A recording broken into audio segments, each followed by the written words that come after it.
Yo, what is up, everybody? It's your boy, Blaze McCoy. We are back live with another WrestleSense podcast, and tonight, for the first time ever, we are streaming live here on the Blaze Radio Network and on the WrestleSense podcast YouTube channel.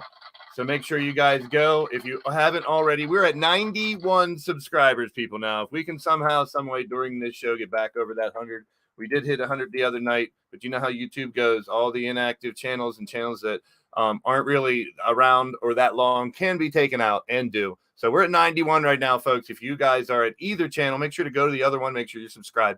Try to get WrestleSense over 100 today. I'll be keeping an eye on it. So it's good to see everybody here tonight. We got two super cards to talk about, one to review, one to preview tonight. Good to see who's in the building like we always do. Wally's in the house. Good to see you, my friend. Good to see you. Good to see you. Monstar's in the building. Great to see you too. Tito's in the house. Good to see you, PFW. So you will see me in there for in both chats. So I finally figured that out somehow. Oh boy. So Turmoil's in the house as well. Good to see you, my friend. Brooklyn Joker's in the building. Make sure you guys do share out that other WrestleSense channel and try to get us back over the 100 mark here tonight while we're live. Andy Price is in the building. I know most of you guys and gals that come through here today are already subscribing. I appreciate all the support you guys have given us to get to this point and to keep going for further. Oh, Monstar's still in the building. Hey, ooh. Well, let's bring our guys on and talk about the super card and what went down this past week and then into this week. Oh, the Burp Appreciation Society is here. You got to respect that right there. Always good to see you. Great to see you. Welcome in. So let's get down to business here. And you can't do that without my boys, Doc and DHNEZE. What's up, Doc? What's going on, man? I always do the what's up, Doc. And I always consciously tell myself before, don't say what's up, Doc. Like, try it's to all right, do man. Something original. If I had $1 every time someone said it, I'd be a millionaire by now. So it's all good. Yeah, I know. Speaking of million gazillionaires, there is Big Greg in the building. What's up, man? And Doc, you would not be a millionaire because you would have spent it on toys. Oh, don't judge. Cassie's here. Kelly's here. Good to see all the ladies show up. Look, we got our lady in the building as well. Easy E's in the house. What's up, lady? Once again, just because you ain't me, sorry for your luck. But you know what? It didn't even rhyme. Why could you just say just because you ain't me, you can't hate me or something? Yeah, no one said we had swag, to cut. God damn it. Yeah, no one said cut promos when you come in right off the bat, but he's already in character. Good for you. Listen. What's up, Wally? It's not my fault that I am this good looking and you guys just try to be this way, okay? Hi, Wally. But anyways, I went to a supercard this week. Yeah? Yeah, I went to MCW in Farmington, Pennsylvania. Oh, the little guys wrestling. I saw the advertisement for that. And listen, the only person that was excited for was EJ because this guy named Psycho or whatever was on TikTok and he freaking loved it. I've met that dude. He's a little nuts. I actually had them at a establishment that I was managing a few times. They're lunatics. Like those boys, I don't know how they drink as much as they do with the size that they are. It doesn't make sense. Well, and the Psycho is Strawberry Shortcake or whatever, his baby daddy. They had a kid, and the sad part is the kid was as big as them. Well, was it the purple pie man of Porcupine's Peak? Was that the father?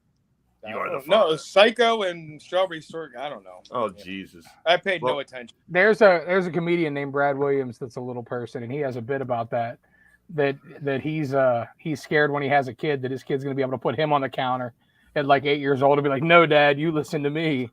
That is some funny bit. That's a funny bit. If you guys haven't seen him, definitely YouTube him. Brad Williams is hilarious.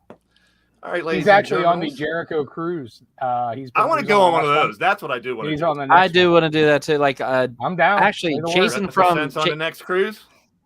Jason from that wrestling podcast has been on like 2 of them. They're amazing. He actually went to the one where the fireworks was in the wind and they hit Jungle Boy on his. He was like, "Ow!" It was some of the funniest shit. Oh yeah. Think we could get over 100 if we do a live WrestleSense from the Jericho cruise? Hey, is the Why not? Strong enough? We gotta get to that 100 first, so we can stream from our phones. That's key. So Hoof Hearted is here, and you can. I got some clever fans out there. I don't know. That's awesome. Hoof Hearted is awesome. God bless his name. We just call her Hoof. We call her Hoof. Oh, look at that. Hey. at least sometimes you got to bite your bottom lip and give it hell. You know what I mean? Something that's what it is. We're trying to make sense of a lot of stuff around here, as we always do. So let's get right to our first segment and make some sense of it from the side. From the side.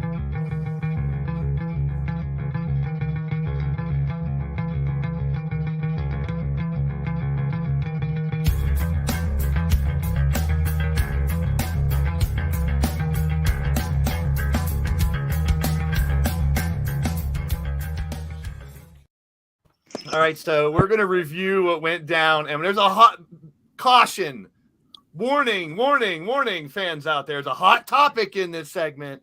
So if you're weak at heart or, you want to get too far out there, we toe the line around here. We don't cross the line. Just keep that in mind. Who the fuck said that?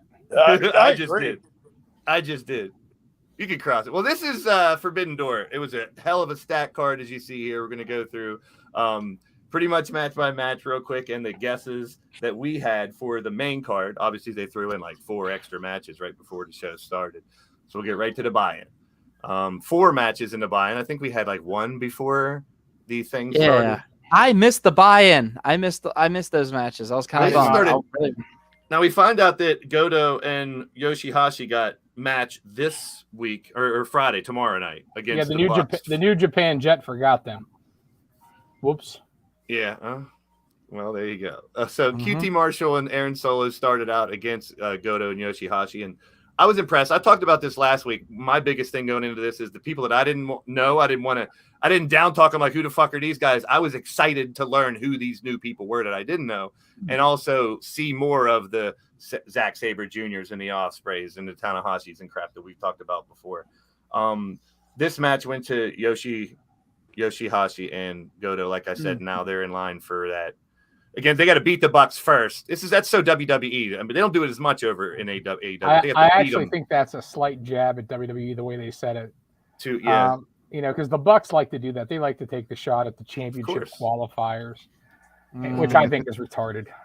I mean, it's terrible. If it's overdone is one thing, but I mean, I don't mind it. You've got to beat them. If you're the Young Bucks overdoing something? No. Yeah, really. In my opinion, though, like that's what rankings are for. That's what becoming a number 1 contender is for, so that you get your shot. You shouldn't have to beat the same team twice. Yeah. And then that also adds to that 50-50 booking and that boring because, okay, we've seen it minimum of 2 matches now before we have a rematch if they won the titles. So, yeah, I don't know, man. I'm not a fan of giving away what you're trying to sell, which is essentially what a championship qualifier is. I'm giving you the tag team title match to make you want to see the tag team title match.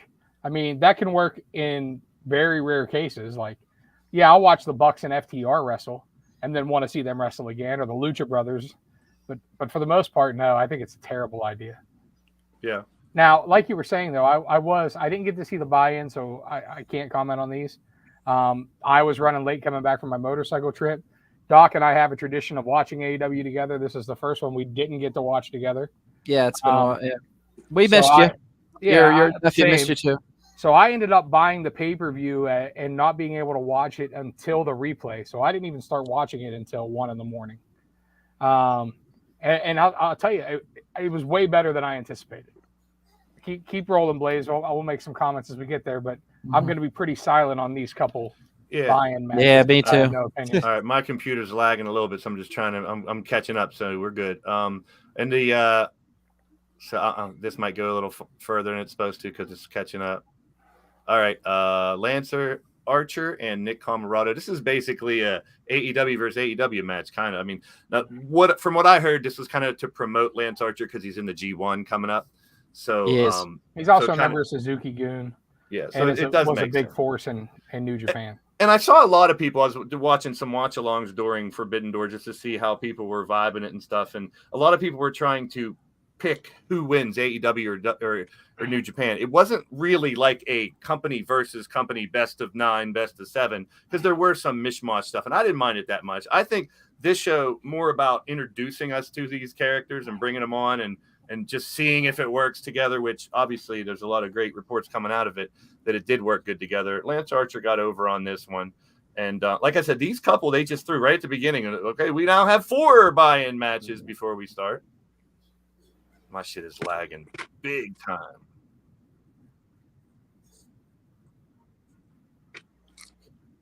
After video package of all the big feuds that they built to, but they really don't have.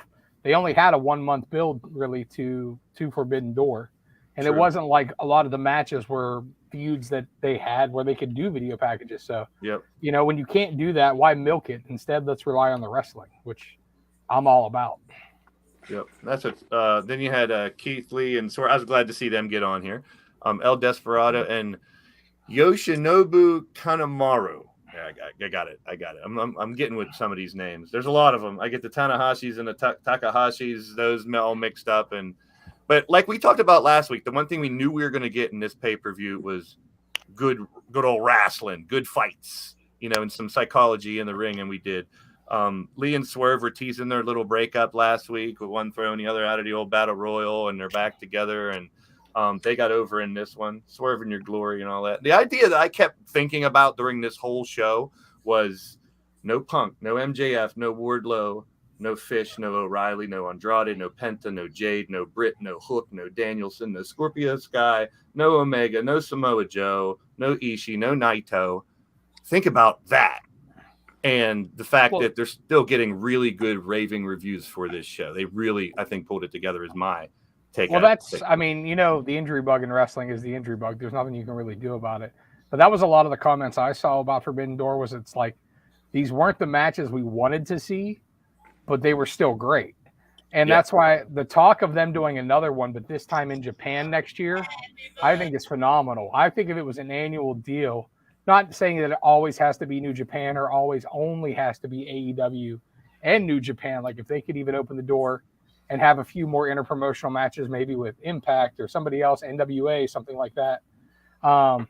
Like that one time a year, that would be awesome. And change whose home turf it is. Like obviously this was in Chicago, which has been one of AEW's home bases in America, which is obviously AEW's home base, even though New Japan is, you know, does run shows here.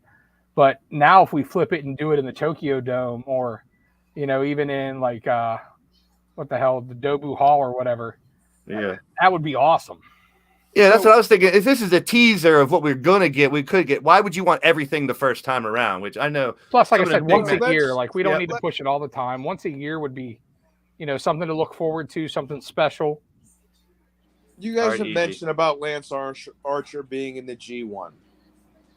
What if this Forbidden Door is an opening for an attack on somebody in the G1 to actually do something about it? You know, whether it's MJF showing up in the G1 or a Wardlow to destroy somebody that the Japanese people. Yeah, that's what I'm hoping. Tie this shit together. Keep the loose ties together with them as long as you can. But at the same time, it did what it had to do, and that is people in America are talking about New Japan.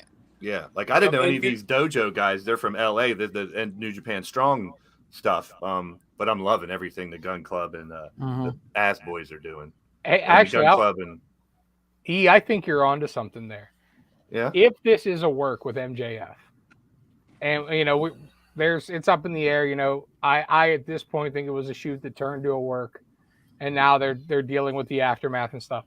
But if this was a work, how awesome would it be to have MJF verbally quit and go to New Japan Pro Wrestling and win the G1, maybe get himself a title shot, whether he wins it or loses it, bad-mouthing AEW the whole time, running it down and everything until it comes to some type of head over there where it's like, you know, you want to make it believable that he's really gone and you know, come back. That would be a hell of a way to do it.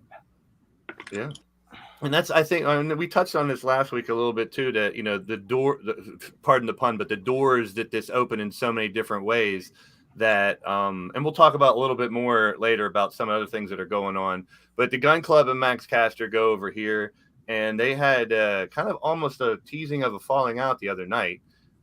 With Billy Gunn shoving down one of his sons and a big argument between them because what's his name? I always forget his freaking name. Not Caster's partner. It's inevitable. Anthony Bowens is who you're thinking. Anthony Bowens, yeah, he's not injured. He got out of the wheelchair. It's inevitable though that you can't keep Caster and Bowens heel any longer. To hear Scissor Me Daddy Ass every week on TV, though, is just that's amazing. That's the problem, though, is they're a victim of their own success. Yeah, they are so popular and so over with their gimmick right now that they're not getting heat. Like at first, whenever Caster came out with the raps and tore everybody down, that was getting them legit heat, but it's just not anymore. Now the fans are onto it. And it's like one of those things, like if you look at it with FTR, like with what they did, they played the heels to perfection, but they played the heels so well and respected wrestling so much that respect for wrestling flipped the crowd on them, and you got to go with it. And I think it's a great thing for Caster and Bowens. I think that even though they're going to have to flip a little bit, go a little more PG, Caster's not going to be able to tear in as much as a baby. Yeah, don't cross the line as much. Yeah, I don't think he gives a shit. I think he still will. Still have to hit the. I think they're going to be over like Rover as baby faces, though. Yeah, good, Doc.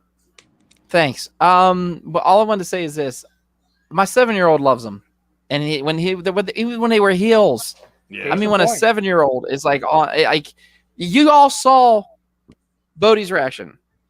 Yeah. It's an energy. They bring an energy to the show, man. It's great. It's good stuff. But here's the thing. It's cool to like the bad guys. We talk about this all the time. So do they need to switch them to face? No. They can be heels and still get that cheap pop that still, it's cool to be a heel now. Yeah. Well, there was a lot of confusion on who's heel and who face anymore, and I don't mind that at all. I like the blurred lines. I like the gray area. I like the fact that it doesn't matter. You don't necessarily have to be one full side or the other. And you got a lot of that here too as well. I mean, they still cheer Jericho's song on the way down. But it wasn't cool to like the Iron Sheik and Nikolai Volkov. No, but I mean, that's you're talking about a different type of heat. Ago. Yeah, you're talking about a different type of heat. But I want you to think about something. Okay, the most beloved tag team in AEW. Next, FTR obviously is Jungle Boy and Luchasaurus were your true babyface tag team, and they're gone now. So there's a big hole on the babyface side. On the heel side, you got the Bucks, you got Red Dragon. Penta and Phoenix are technically baby faces, but they're not your white meat baby faces. I hate to use that term, but you know what I'm saying.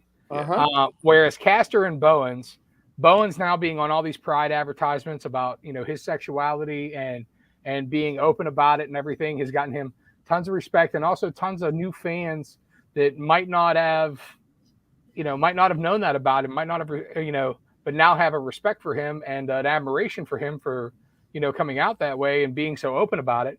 And then Caster is charismatic as hell. We all know that. Yeah. And now there's a slot in those top babyface teams where they need somebody. And do better than them as a young, upcoming team to take that spot and make themselves an upper echelon team. Big shout out to Shadow Press. It's his birthday in the live chat. Happy birthday, Shadow Press. Happy birthday, man. Good to see you, brother. Happy birthday to you. Kind of sum up what you were trying to say, and the way I take it too is there's a lot of ways to get over. Whether it's in the ring, whether it's on the mic, whether it's your personality, the energy, your connection with the fans. There's a lot of different ways. I think Suzuki has kind of done that recently too, where now he came in, I didn't realize how much history and how many fans were attached to him now singing a song and shit. I mean, I think he's awesome from what we've seen on AEW TV, but I didn't know Suzuki from that. Now, this match, what I took out of it was the Shota Immuno. That dude is badass. And then they told the story about, yes, he is. His father is Red Shoes, the ref from New Japan, and that Jericho and him had their encounters before. And then later on in the show, the other night he got a fireball thrown at him. So I like that Shota, the shooter they call him, could be sticking around, another young talent. I dig that. And this match was pretty crazy. Anybody got any tidbits on this little fight that this opened up the real Forbidden Door show? Eric? I thought it's that Go ahead. No, go ahead. No, good please, ladies first. I'm good. Go ahead. You have a better. I was gonna say. I really liked it. I thought it was very well done. I love the fact that you kept Eddie and Jericho separated. That little bit of a tease because Eddie he's irate. He wants to get his hands on Jericho, and I thought the storytelling between those two within the match was awesome. Seeing Suzuki out there, teaming up, being a heel with Sammy was pretty cool because if you noticed, this is the first time he was a heel The baby face, he's been a baby face practically through AEW. He's so respected and stuff. It's hard to boo him regardless where he goes. I loved it. I thought there wasn't that many botches in it. I just thought it really set the bar for this event. Yeah, I agree with everything you said. Yep. I mean, there's something else to add to that. I'm going to go the complete opposite way. Of course, I love Suzuki. I've seen him wrestle live. I love Suzuki. I love Jericho. Can somebody please beat the fuck out of Sammy Guevara? That's the whole point. He has that heat. No, it's not even get his ass kicked. It's terrible. It's just garbage television. And I hate to say it that way. And Eddie Kingston, I know y'all are big time favorites of this man. I just don't see it. Him and Moxley are on the same page as me. I just do not see it at all. I'm not a huge fan of Kingston's work in the ring, but his character work out of the ring and promos strongly bring his wrestling skills up. It makes the overall character like he is one of those guys, and don't take this comment the wrong way. He's not on the level of anybody like the Stone Cold Steve Austin, but you believed Austin was Austin. You believed that outside of the ring, Austin was a hard drinking redneck hellraiser, blah, blah, blah. There is no doubt that if you bump into Eddie Kingston on the street and say, watch it, bro, that he's going to be in your face cutting a promo the same fucking way he's cutting a promo on Jericho. Like, it's just so believable and so authentic when it comes to Eddie Kingston. And, in the ring, can he hang with, Daniel Bryan in a 5-star match? Fuck no. But can he make an entertaining match being the character and playing the character to a T? 100%. I don't know. I just don't see it. What I want to know is like, a lot of people don't like Sammy. Obviously, if you look over at the chat, I think Cougar Knight is saying yes, he's a freaking damn idiot. Obviously, I think he means Sammy. PFW agrees with Sammy. Yes, Sammy's not well liked. Sammy's not well liked at all. But I will say this about Sammy Guevara. On a personal note, today he actually sent a video to a local wrestling fan here in Pittsburgh's daughter, and him and Tay actually sang the daughter happy birthday. No cameo, no nothing like that. That's cool. Out of the kindness of their heart, because they met her at Steel City Con. I thought that was really cool. They are really good with kids. I will give them that. Yes, I do. Is their gimmick stupid? Them sticking their tongues down each other's throat, losing, him going knuckle deep with her in the middle of the ring. Yes. Yeah. It's wrong. It's not that right. Wow. But I will say this. They're outside of that, they might have their personal demons, but I don't know. I never saw that yet there, Ray. But anyways, what I'm saying is this. I do commend them on that. They are good with kids, man. Even being the heels that they are now, they'll still go out and see the kids. I don't know if they were intended to be heels at first. I think they were supposed to be faces. People started hating them, and they flipped them. I think they were personal decisions. Yeah. Yeah, I don't think I like it though. I like where they're at. They were wrote to be America's favorite couple. It's just it rubbed the wrong way. And I think them joining the Jericho Appreciation Society is just a correction. It's like, oh shit, this isn't working. We need something for Sammy. I like seeing them do that instead of just trying to force us down the throat what wasn't working, but run what is working. Run with it. So I got a question for one of our people that's commenting. Who has he been disrespectful in the ring to? Is he not selling moves, you mean? Or what do you mean by that there, Cougar? I'm just asking you a question. I'm not like calling you out or not. I'd like to know. I'd like to go back to some tape and look at it, No, please. I would like to see what he meant. Drum Monkey's here. There he is. Good to see you, man. Uncle Steve. We don't want Dr. Anus Tickler here tonight. Shit. If that's copywritten, sorry. Go ahead. Let's keep running here. Tag team championship, winner take all. We did split on this one. CJ and Doc went Roppongi Vice on this one. No one picked who I heard this on Brian Zane. I got to give him credit for that one. Call him Khan on the Cobb. Jack Cobb and Grado Khan. That is great. So I kind of dug that little name, Khan on the Cobb. And the United Empire as a whole, pretty damn dope faction from what I'm learning more and more. And I think I called FTR. I got the win on this one. And I said, give them all the fucking belts. They're the best in the world. And agreed. I think more people would have been voting for FTR if you guys were here too. But it was a few weeks ago. I don't know if you guys got my message. I was trying to go live. We were at Tailgates and Tall Boys Festival, and I couldn't go live. The Wi-Fi just wasn't strong enough to join you guys on the thing. So I sent one message. which is Dax Harwood is Wrestler of the Year, and I'll fight you over it. Yeah. Yep. I mean, that's it. I'm not saying shit else. I mean, well, there's another thing. He did leave this match for a shoulder, and I think it's to get it popped back in, and then he came back out. Or was that planned? I don't know. I'll just do it for CJ. I'll do it for CJ since he's not here. It's a work. It's a work. I was definitely worked, but I liked it. I liked how he did it, you know? Well, we'll talk about an injury that wasn't a work. Last night, unfortunately, another person going down in that big cage last night. So yeah, I can't wait to get to last night because I was all about last night. We'll get to that here in Me Too, big time. FTR just garnering all the gold. And I'm already hearing rumors there's a possibility of them and Bucks winner take all. And someone's going to have fun. That'd be amazing. Awesome. So, I mean, and those two teams can put on a good show. So keep on moving. I think my computer's finally catching up here. This match originally was supposed to be Ishii, as you see on the right, replaced by a guy I was pretty damn impressed with. Clark Connors impressed me. He was fun. I was down. I was like, man, this dude's going to come in here. And he was second place. He was the runner-up to get that spot. So I like how they gave the second runner-up the guy. He was very un-New Japan, if I can say that. Yeah, exactly. Yes, he's None from of us New Japan, but he was so entertaining.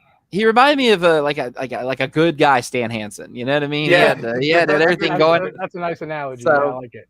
I really enjoyed. I love the fact that he hung in there with these three, and he actually, he didn't stink up the joint. You know what I mean? He actually made these three look good, which these three didn't really need it. But my God, and congrats to Pac.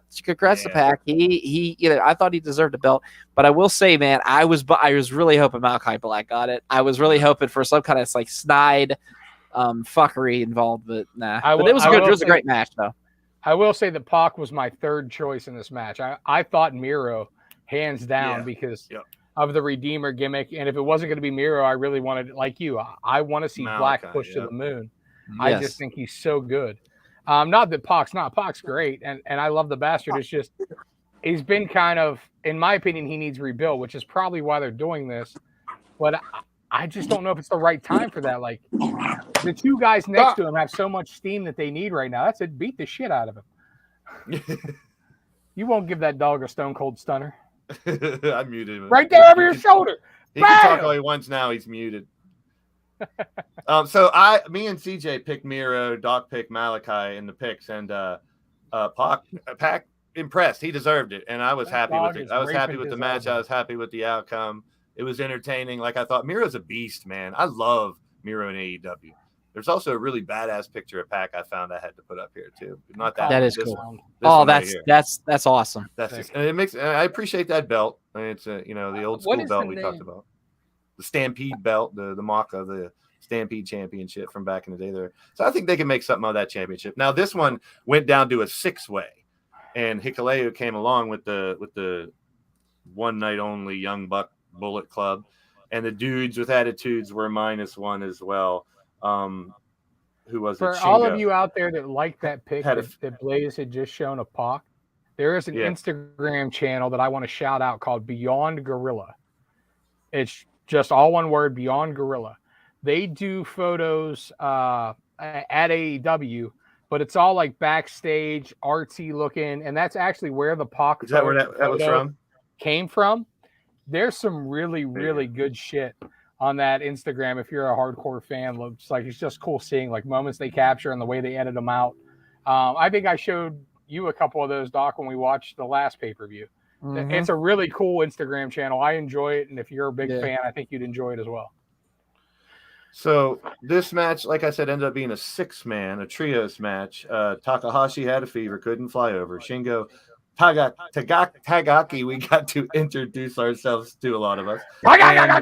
Speaking of introducing someone, come on, computer. Oh boy, we're big time lagging now. What? Really? I guess the donuts aren't being made. It's just my laptop. I can tell. Oh, we got this. Oh, sucky.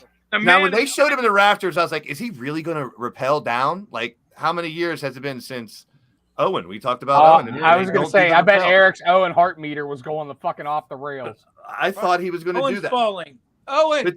But then he did this as well, jumping off so another big time spot from Sting to start off the match. I kind of like his entrance. I thought maybe he wasn't going to be in the match at all, but it ended up going to the dudes with attitudes. Doc, what'd you think of this fight with old Stinger and the Bucks? I thought it was a good match. I'm not going to take it away from him. I thought Sting was awesome doing what he did. I loved how they had the stunt double, and then boom, he came down. That right there, though, nipple twisting. That's just a goddamn shame. And that, oh my God, when he did that, I lost it because this match didn't just add like good wrestling; it also had a good theatrical element to it. I really enjoyed it. It kept me locked. What can I say? A lot of people were knocking the double super kick to Sting that he no-sold. I fucking loved it. Every once in a while, I think no-selling big moves is okay. Very rarely. That's a Sting thing, though. Like, him taking something ridiculous. Like back in the day, he would take a power bomb and pop right up and do the scream. That's part of his character. But what Sting has done fantastic. We all know his age. We know he's done some crazy shit. But Sting is not doing. And I hate to be disrespectful because I know we're going to talk about him later. But Sting is not doing the Ric Flair spot where he's like just getting by and only doing strikes and like playing a few hits. Sting is trying to make himself an integral part of the matches. Now, he's not going to work 8 minutes of a 12-minute match or anything like that. He's going to work 2 minutes or 3 minutes of that match. But he's putting himself in spots and in gimmicks that are just entertaining, man. Like, I know some people knock him for not loving the business like they say he should or whatever, that bullshit. But if you can sit there and say that this man does not understand the business and knows how to work himself perfectly and his gimmick perfectly, you are out of your fucking mind. It is perfection. Yep. Thank you. And I mean, yes, he's taking risks, but he's jumping on to 6 or 7 guys to catch him. It's not like he's doing an acai moonsault. Do you want to see Ric Flair do it? No, I don't want to see Ric Flair as a fucking pacemaker and can't wipe his own ass. A little different. Here's another thing too, guys. If you think about it, Sting's having fun.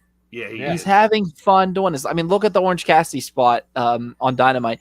As soon as he turned his face and him and Orange were nose to nose, my God, did that crowd pop. And it was hilarious. And Sting's like, you know what, I'm going to jump in with him, and did the kicks. I love it. And did the afterwards. And then like Orange Cassidy was like it was hilarious. It was cool seeing that. It was cool like him embracing that new style of wrestling. And that's what we're seeing. And I enjoy it. I'm a Sting mark, man. He's my favorite of all time. Like I said, on the man, dives, he's not diving onto one guy that can't catch him. He's always throwing it into a group. It's always being protected well. I mean, yes, he's advanced age, but in my opinion, at 64 years old, Sting's in better shape than any one of us physically. Yeah. Yes. True. So, same with like Billy Gunn. Looking at him, by the man. So, one thing about Sting too that you got to remember, he's never really. I don't ever really recall Sting having. Okay, but I don't ever really recall Sting carrying an ACL or being out for a longer period of time because of this injury or that injury. So, in all honesty, he stayed pretty healthy through his career, which it shows now because he can still move around pretty decent. I remember the first time he left wrestling because I was a big Sting mark even way back in. I followed him like crazy. And when he left, it was because, like you said, he wasn't really into the love of the sport of wrestling and everything as much as people thought. But he eventually found out this is a great place to come back to. And I was so happy that he came back. And then when he came back in WWE so much later, I was pissed on how he did not get utilized, even in smaller ways, doses. And I'm so happy that he's getting this run in AEW. I think that was part of the problem, though. Like, did him and Seth have a great match? The match that he got hurt? Yes, it was a good match. But Sting shouldn't be put in a one-on-one main event match where he's expected to go 20, 30 minutes, especially with somebody with the work rate of, a Seth Rollins. Like, that's not the spot for him. Him being a mentor to Darby, working tag matches, 6-mans, 8-mans, doing spots here and there is perfect use of him to get the most out of his gimmick without, he would be exposed. If you put him in there with Pac for the Atlantic Championship and expected a 20-minute match, then we're going to see problems. We're going to see him exposed for the fact that he's 64 years old and can't go like that anymore. But seeing him in a tag match in a 6-man where he only has to work 3 minutes of it, 5 minutes of it, absolutely. So speaking of work rate, let's talk about this match. What the hell's going on with that? I don't know. He keeps losing his signals. So Ospreay and Cassidy, I knew this would be entertaining. I didn't know. I was hoping it was gonna, you know, and that's what a lot of people said. Yes. We were thinking it could be come through. So what'd you think about this one, Doc? I loved it. I liked the fact that, you know, everybody thought Orange was going to shit the bed in this, and like Will was completely superior to him. And I thought they sold each other like pretty much like two used car salesmen. I mean, they were just slick. The moves were smooth. It was a great, entertaining back and forth match. Will Ospreay, of course, you know, was victorious, but I mean, who didn't see that coming? Yeah. However, Orange Cassidy proved that he can hang in there with anybody, regardless of his gimmick. Yeah, I agree. Ray? Wait, was that the same exact thing that you were going to say, or what?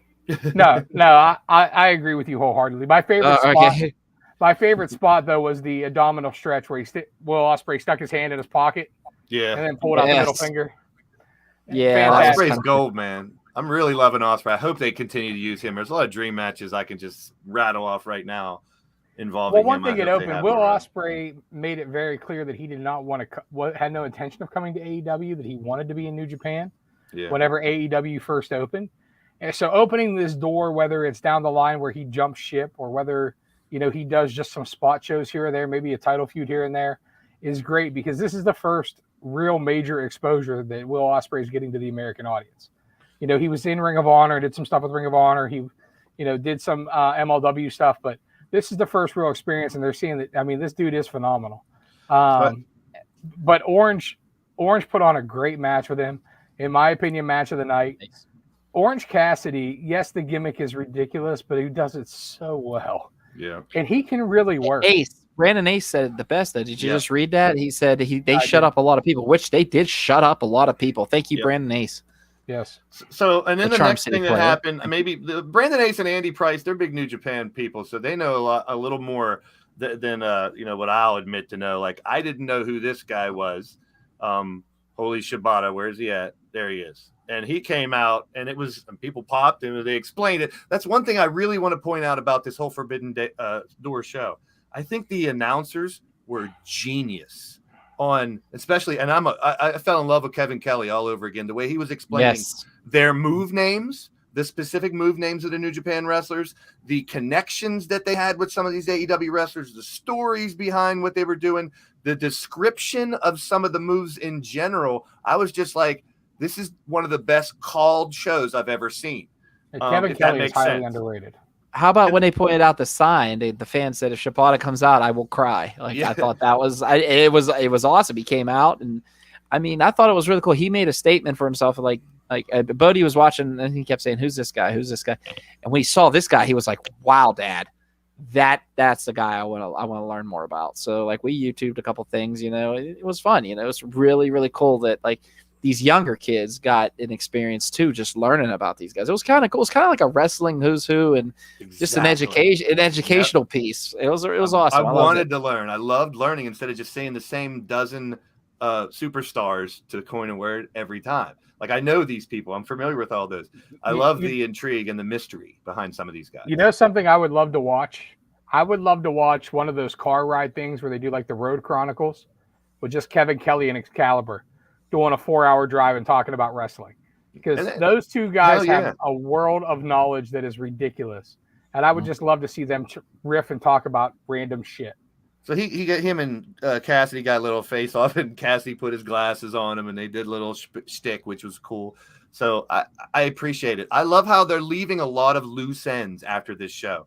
Makes me think they're gonna do more, and that's exciting. Like, they got that little hook you, make you want to come back type shit. And that's what I love about AEW. As long as they don't overdo it, I'm all for it. Like I said, an annual thing is fantastic. We guessed it. We all pretty much thought it was going to be Claudio, and he looked like a beast. He got a great pop.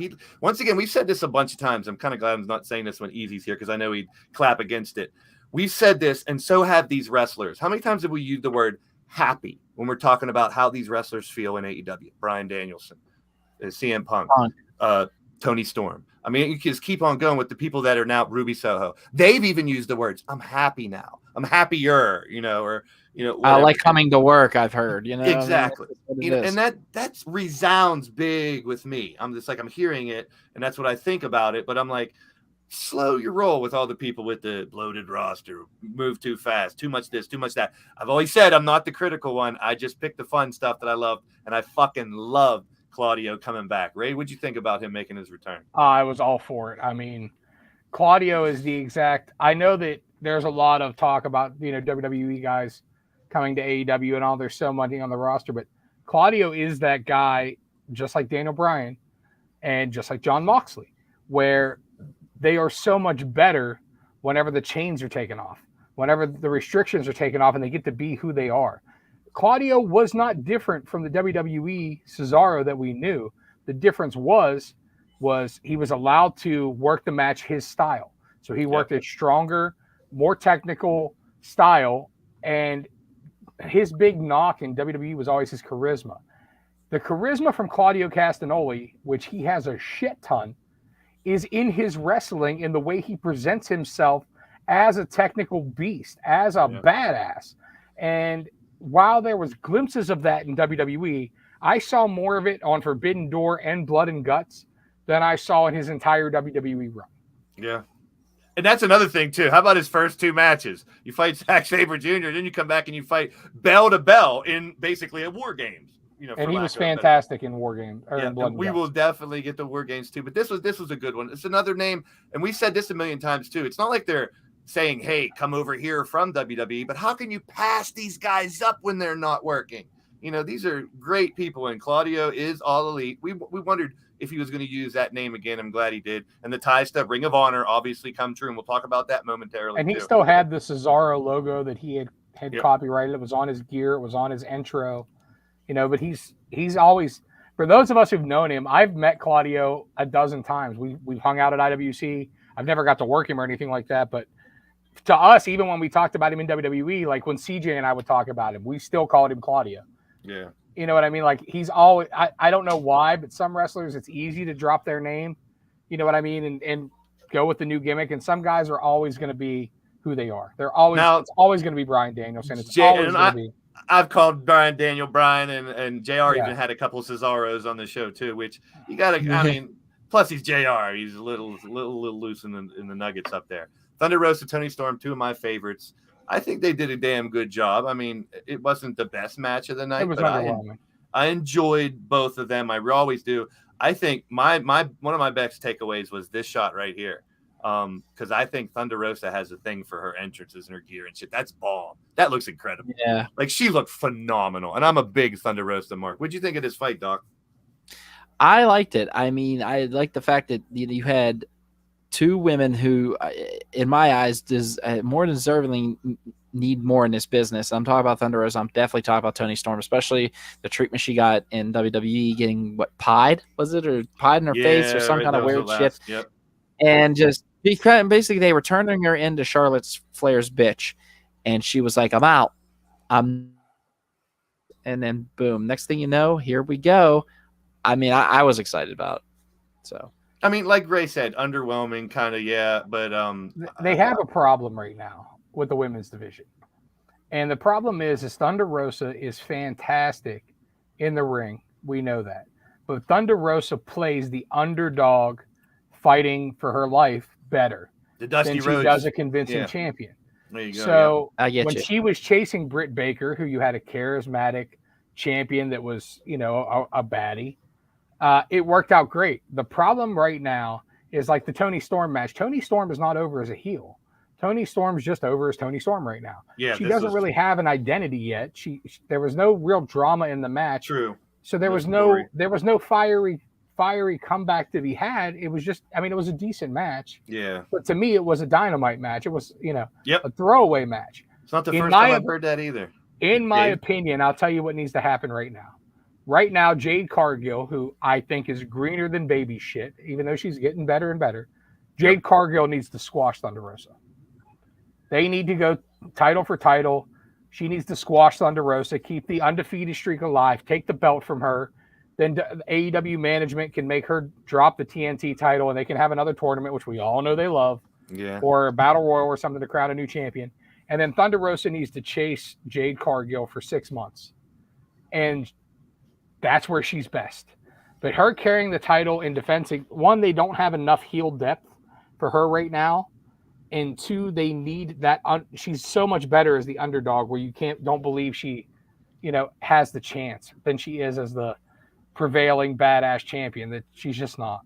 I do love her. I love her work. I love her entrances. It's just, some people play the character a certain way. You could put it as the bathroom concession match. Unfortunately, because I was hoping these two would come with a knockout match. Maybe they'll come back with another match another day. And it was also weird to me that they had this match on this pay-per-view. Like, I think they should have been pushing Toni Storm way more heel.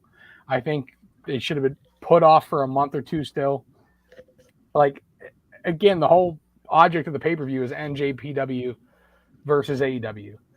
And there was no reason for a women's title match without. Yeah, I think they knew how much slack they get for not having any women's match. So, throw her in there. And someone told me Toni Storm worked in Stardom before. She did. She was a huge kind of, if the Japanese fans would know, maybe they would remember her from that or something. I don't know. But still, you have Rio. You have. Yeah.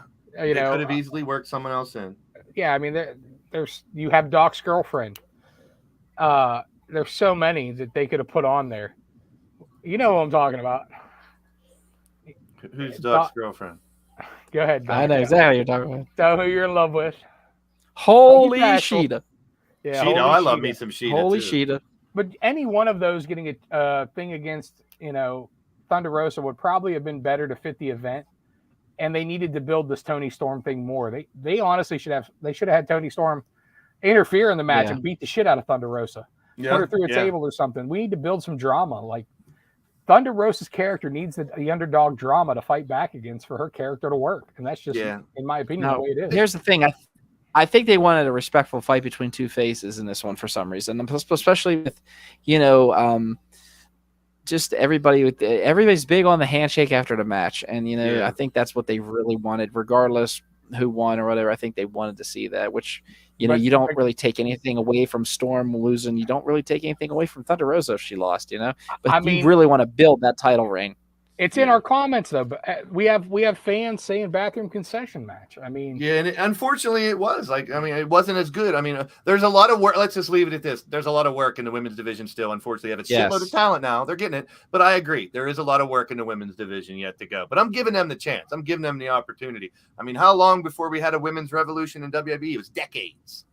Yeah. So I'm not trying to rush into, throw a bunch of women together and have it, it'll happen. It'll come. I think they got. It's Kenny Omega is helping running it. I'm just saying, as a booker myself, you have to play to the strengths of who you have. True. And I think that's where the problem is. They don't know the strength of some of the girls they have, and they're trying to fit square pegs in round holes sometimes just to make it work. And it doesn't work, and it's gonna shit the bed, and we're seeing it. And then AEW is obviously getting flack, and they're trying to correct and fix it, but.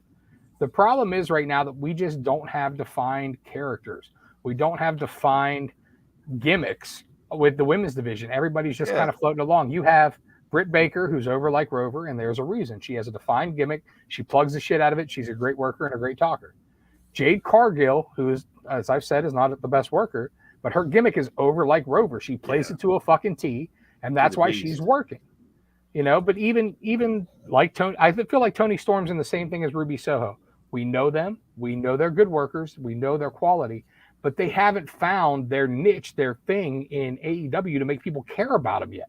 Yeah, throw Athena in there too, because I can't wait to see her come around and do her thing too, because I really enjoyed the former Ember Moon. I'm glad she's in there too.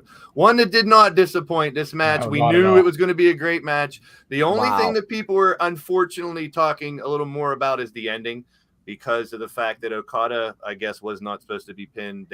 I called an audible for Cole to get covered at the end there because it was a really weird ending.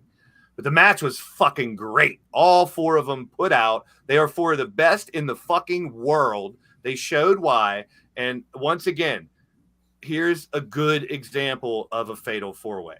I've seen really bad examples where people lay around for a while. This was a fucking great example of a fatal four-way. And if anybody bitched about Adam Cole before or said that he's not the worker that he is, watch this fucking match and go fuck yourself. Adam Cole is one of the best workers in the world, man. He was phenomenal in this match. Cole did get injured, how did he get injured? What is? Did they say what it is? Did they say what his injury is? Nah, I don't know what his injury is yet either. I just All heard right, he was thank you. injured. I did hear he got hurt. I was really worried about him. I mean, they rushed right to him after the match. If you noticed, There's some Britt very Baker went on unfavorable. Twitter. There's some unfavorable pictures of Adam Cole why people knock his body, and that's the big deal. But I think We're gonna talk about pictures here in a little bit. Let's just wait on that. Okay. Finish your thought there, Let's just wait Doc. on I didn't that. mean to interrupt you. Finish your thought, Doc. I didn't mean to interrupt you. No, it's all right. This match, Doc. The injury is Your believed take to be on a concussion. All right, so he must have took one kick to the head. He must have hit hard somewhere. I didn't notice it because it was that damn good of a match. There was so much chaotic going on, but I had a gut feeling that you're not going to take somebody like Switchblade Jay White, who just not only has a pristine about himself, but has fought so hard to have that belt around his waist or in the picture around his arm. And I feel like they weren't going to touch this. They weren't going to touch this title reign with a 10-foot pole. But I still give it up to Adam Cole, for sticking in there as much as he can. I mean, we've seen a couple wrestlers, bounce back from getting concussed in the match and actually working with the concussion. Prime example is when The Miz fought Cena at WrestleMania. Miz took a header right onto the cement floor when they were fighting outside, and Miz went through it. And if you remember the next night on Raw, John Cena says, "You know what, Miz? You said you were going to bring it. You brought it. And you worked through it." And when he said that, he was giving Miz the props he deserved for working through that match. I'm going to give the props that Adam Cole deserves for working through that match. I mean, if you look at Britt Baker, she took to Twitter even saying, if you were to trash my boyfriend for the job he did on this match and for the injury, there's something wrong with you, which she's right. She's absolutely right. People like to pick out the negative parts, and they're going to talk about the ending is a big part, obviously, but that was just a phenomenal fucking fight, and I hope to see more Okada. I want to see him and Paige fight eventually. I want to see Omega and Okada go again. Hopefully, we'll see. Maybe they'll work it into what is Dominion or whatever their other pay-per-view that's coming up in New Japan. So if they continue to work together, and this is where it all came down to it, Moxley and Tanahashi. The picks, because I picked Tanahashi. I really thought they were going to throw the Forbidden Door for a loop and have him stick around until Punk comes back to face him. CJ and Doc picked Moxley, and that had CJ with 4 out of the 9 matches, right? Me and Doc with 6, so we tied. So me and you, Doc, we're now the champions. Yay! So we got 6. That's because DH didn't play. If DH he played, wasn't we here, probably so- would have lost. We would have lost. Doc, give me your thoughts on the main event, man. How it went down, and what your thoughts? Blood. Tanahashi showed that he had more of the technical sense. That's what I liked about it. Moxley showed more of an edge with the aggressor. Just this using the tools to being like a hardcore wrestler. I loved how these two intermixed their talents together. It told a really great story. You have Moxley, who's wanted a piece of Tanahashi for how long. They finally had their match. Great handshake at the end. And I thought it was a really good way to slightly close the Forbidden Door. Yeah. Ray? I liked it. It's just following the 4-way. I put them in a rough place. True. I thought they did a good job. Yeah. They're both professionals. I'm glad that Moxley went over. I know that everybody wants to see Punk and Tanahashi, but I hate seeing the AEW World title, even in an interim sense, being on someone who's not going to be there every week. We knocked WWE for that same thing. And I feel like it's almost a redemption story for Mox. He came into AEW, right off the bat, feuding with Jericho, won the title. His title reign was underwhelming because he was a victim of, the pandemic and, closed door shows and all that stuff. And I feel like this is the first time we're getting to see the real Jon Moxley hold the title. He's clean, he's clear, he's working the best he has, he's cutting the best promos he has. I love him in the Blackpool Combat Club. And having that kind of stable around him now. And it's one of those deals where he's so over as a babyface that when Punk comes back, we're going to get the Punk we want. Yeah, because Punk can't come back as a babyface now. He will the first show. Yeah. He's going to have to flip. Club, yeah. He's going to have to flip to make this an interesting feud. And we all know that a heel Punk is the best Punk. I'm so glad you brought that up, though, too. The fact that, it's like a redemption story for Moxley. If you guys watched the scrum afterwards, the media scrum, he brought that up specifically, how much this meant to him. Now, is it technically his second reign? I'd say yes. I mean, he's the only one actively with the title, but he did bring that up. And you think about it, and we talked about it last week and the weeks before with Jeff Hardy and all that other stuff, what Moxley went through and overcame. And now to come back and fight again, he was chunkier before. He came back and looked better. He sounded better, like you said. And now to get that championship and hold the reins, so to speak, for AEW, I think it's a perfect fit. It makes so much sense now to me. One thing about Moxley, and this has never wavered, is like he's done a movie for WWE Studios because WWE told him to. He wrote the book, stuff like that. But Moxley is a wrestler. He doesn't give a shit about movies. He doesn't give a shit about acting. He'll tell you straight up that he just fucking loves pro wrestling. It's why he was doing New Japan. It's why he was doing Game Changer Wrestling, all while working AEW, and was so excited to get out of his WWE contract to be able to work the way he wanted, where he wanted, with who he wanted. And this dude just fucking loves wrestling, and that's awesome. And to see him overcome, his personal demons, to see him on a better path, and to see him take whatever they give him and not complain about it, but make it his own. Like in the Blackpool Combat Club, that could have went a whole nother way. Yeah. Like that stable could have went bad for Moxley because Moxley was over in his own way. But in all these promos leading up to Blood and Guts and all these promos leading up to this, Moxley hasn't changed his character or wavered at all. He stayed that kind of badass rebel. I don't give a shit. I just want to fight.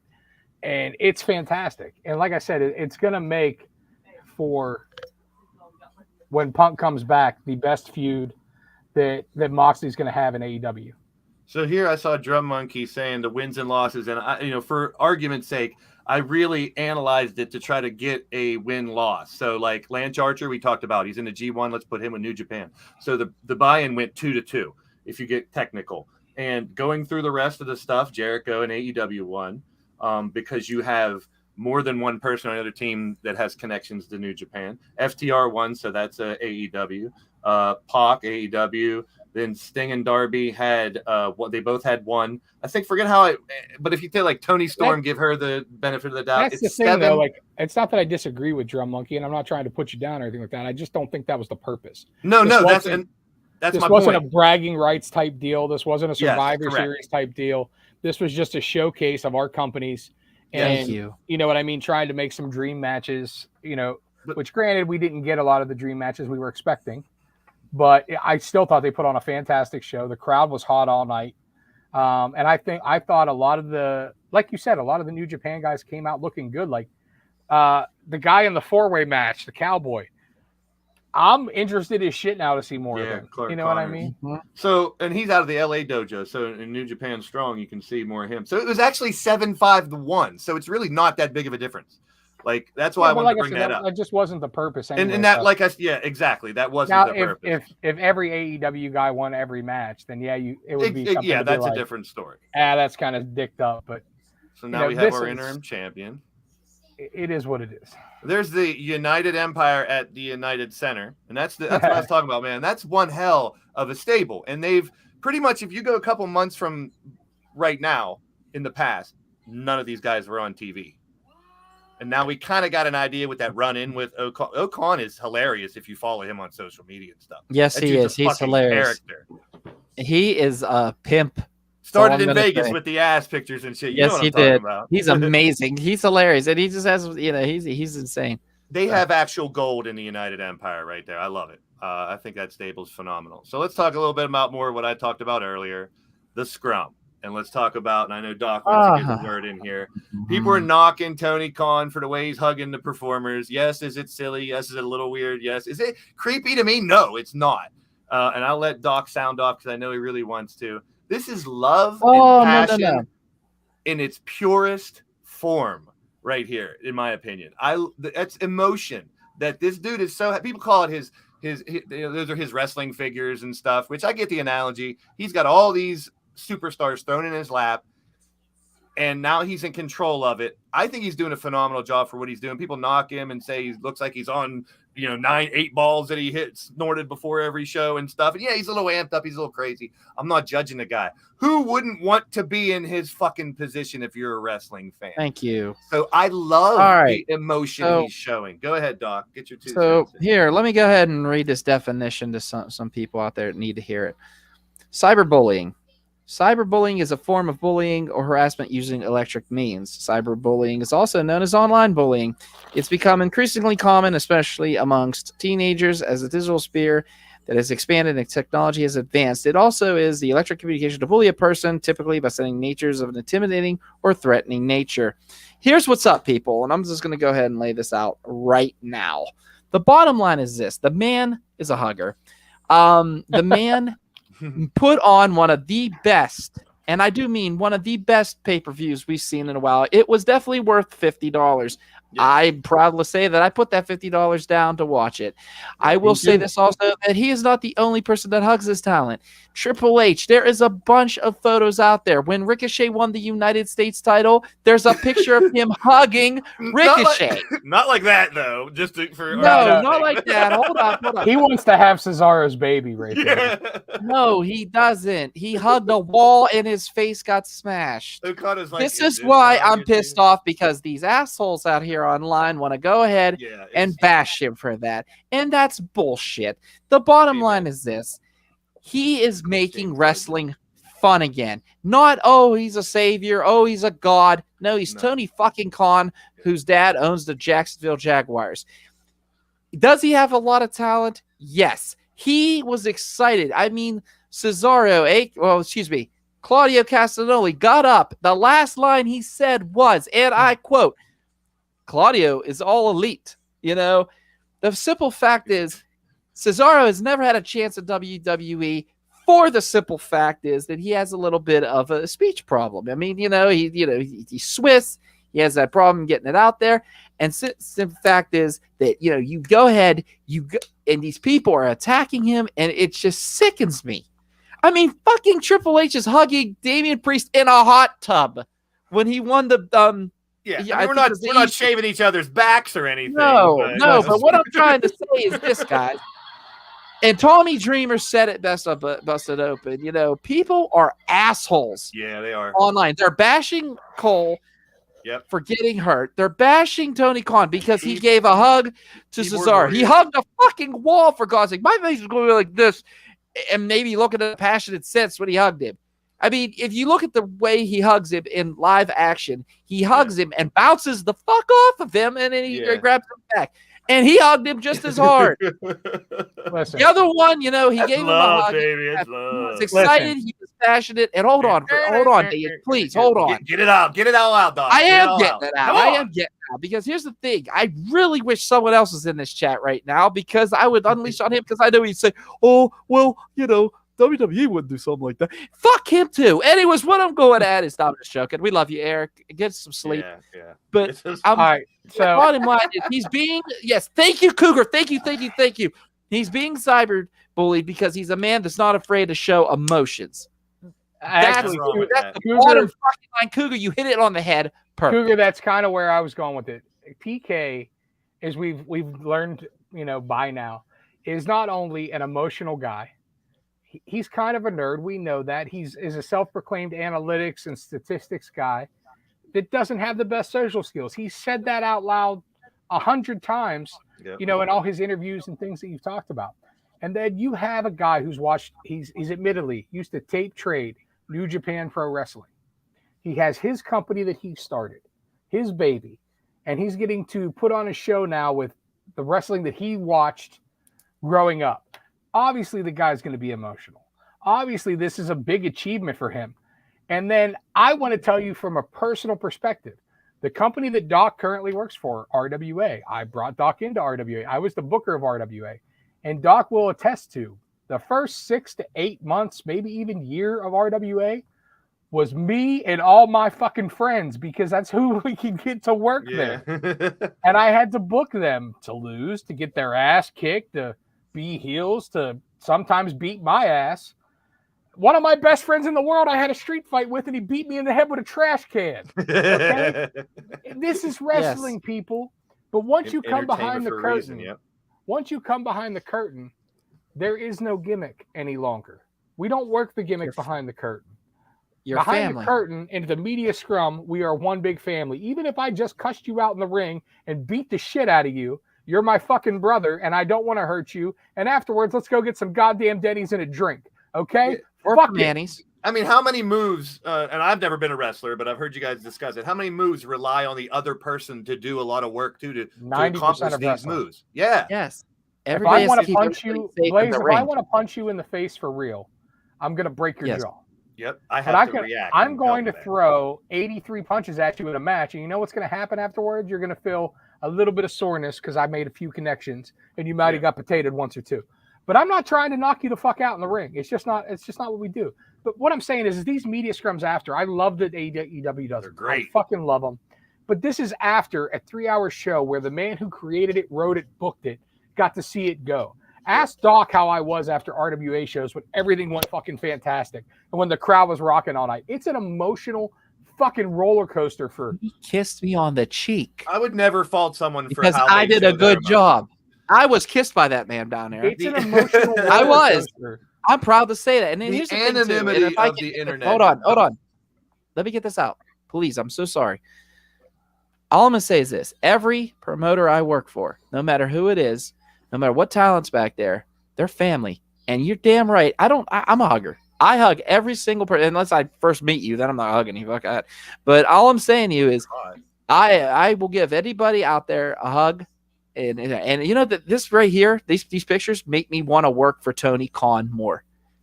He's not there to use talent and use them and then, hey, let's release them. Fuck it. Like some other companies. No, he fucking cares. Yeah, and that's why I do what I do, because of pictures like this, because I want to work for someone like that. You know, I get a hug from the RWA promoter, Dr. Feelbad, every time I see him. He gives me a hug and he says, you know, man, I'm happy you've been here 13 years. And that is amazing. And yes, Claudio flat said he was happy for the first time to come to work. Yep. You know how that makes somebody feel? Speaks volumes. Amazing. Man. Yes. I've been on both sides. I've had the highs and lows as a worker, and it's an emotional roller coaster as a worker. You know, you have the anxiety, the butterflies before the match. Am I going to do everything right? Am I not going to get hurt? Is the crowd going to be into it? Blah, blah, blah, blah, blah. But as a booker too, whether it's, you know, Tony Khan, like I wrote all of this in a notebook. I laid all this out in my head. I saw everything happen. And it's an emotional thing, man. It's an emotional thing when it works, and it's an even more emotional thing when it doesn't. But like I said, for him to be able to put this event on with the company that he created and the company that he watched growing up, see everything go, the show was great. He knows the show was great. He heard the crowd. You know, I mean, my God, it had to be the best high in the world for him. Yeah. And then he goes right into the media scrum and doesn't hold anything back. Talks about everything openly. Perfect example what he just said. Yeah. Claudio even said like he's a kid in a candy store with all the dream matches he wants here in AEW. He's so happy, and that's kind of like how TK is. He's a kid in a candy store, and the scrums are great. I mean, it's kind of like, don't worry about a scripted anything. Just go back there and talk like a sports performer just won a Super Bowl or after the baseball game or something like that. I love that shit. Jay White, John Moxley, Okada, Claudio, Thunder Rosa, FTR. I mean, they all came there and just shot the shit, and those are great. I look forward to those after the show. Absolutely. I'm like, man, but I'm tired because they want to have 15 match cards for the last couple of pay-per-views and up till midnight. Now, this is another announcement we got at the Scrum. Ring of Honor's back, July 23rd, Death Before Dishonor. Yay. And you got the champ there in the front, Gresham. You got the tag champs, FTR. You got Lethal, a staple there. You got Samoa Joe. You got the pure champ, Yuta. You got the women's champ, Mercedes. They got a nice little line up there. I'm interested to see who they kind of not really move over there or use over there more. You know, I don't know. It's going to be very interesting to see how. Well, I don't Tony think they're going to move companies. Anybody until they get TV. But does he get a figurehead for ROH? That's what I want your opinion on. Does TK get a figurehead for ROH, like a Triple H for NXT type thing to run? In my opinion, he should. And honestly, I thought that was. I thought that was going to be the role of someone like Cody Rhodes, obviously before he left the company. But there needs to be somebody there. I don't think they should use Regal. Not that he wouldn't be great in it. I just don't think they should because of the NXT comparison and because of that. But I would love to see. I would love to see somebody like Jerry Lynn or Dean Malenko or one of those guys that are old school that are back that could at least be, you know, even if Tony's writing everything, but could at least be the figurehead or whatnot of ROH. And Sanjay Dutt.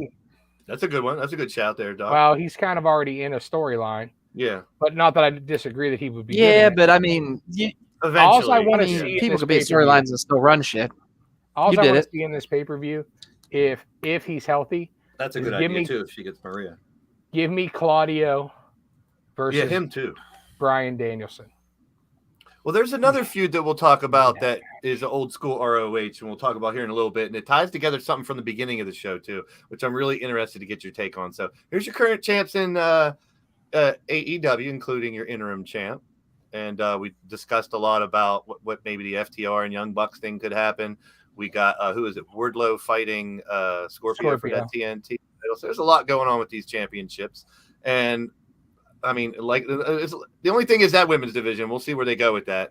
So who knows? I mean, so we did get the Forbidden Door on the Cena celebration, so to speak. People are kind of saying, hey, and this is another thing why Tony Khan is so fucking cool.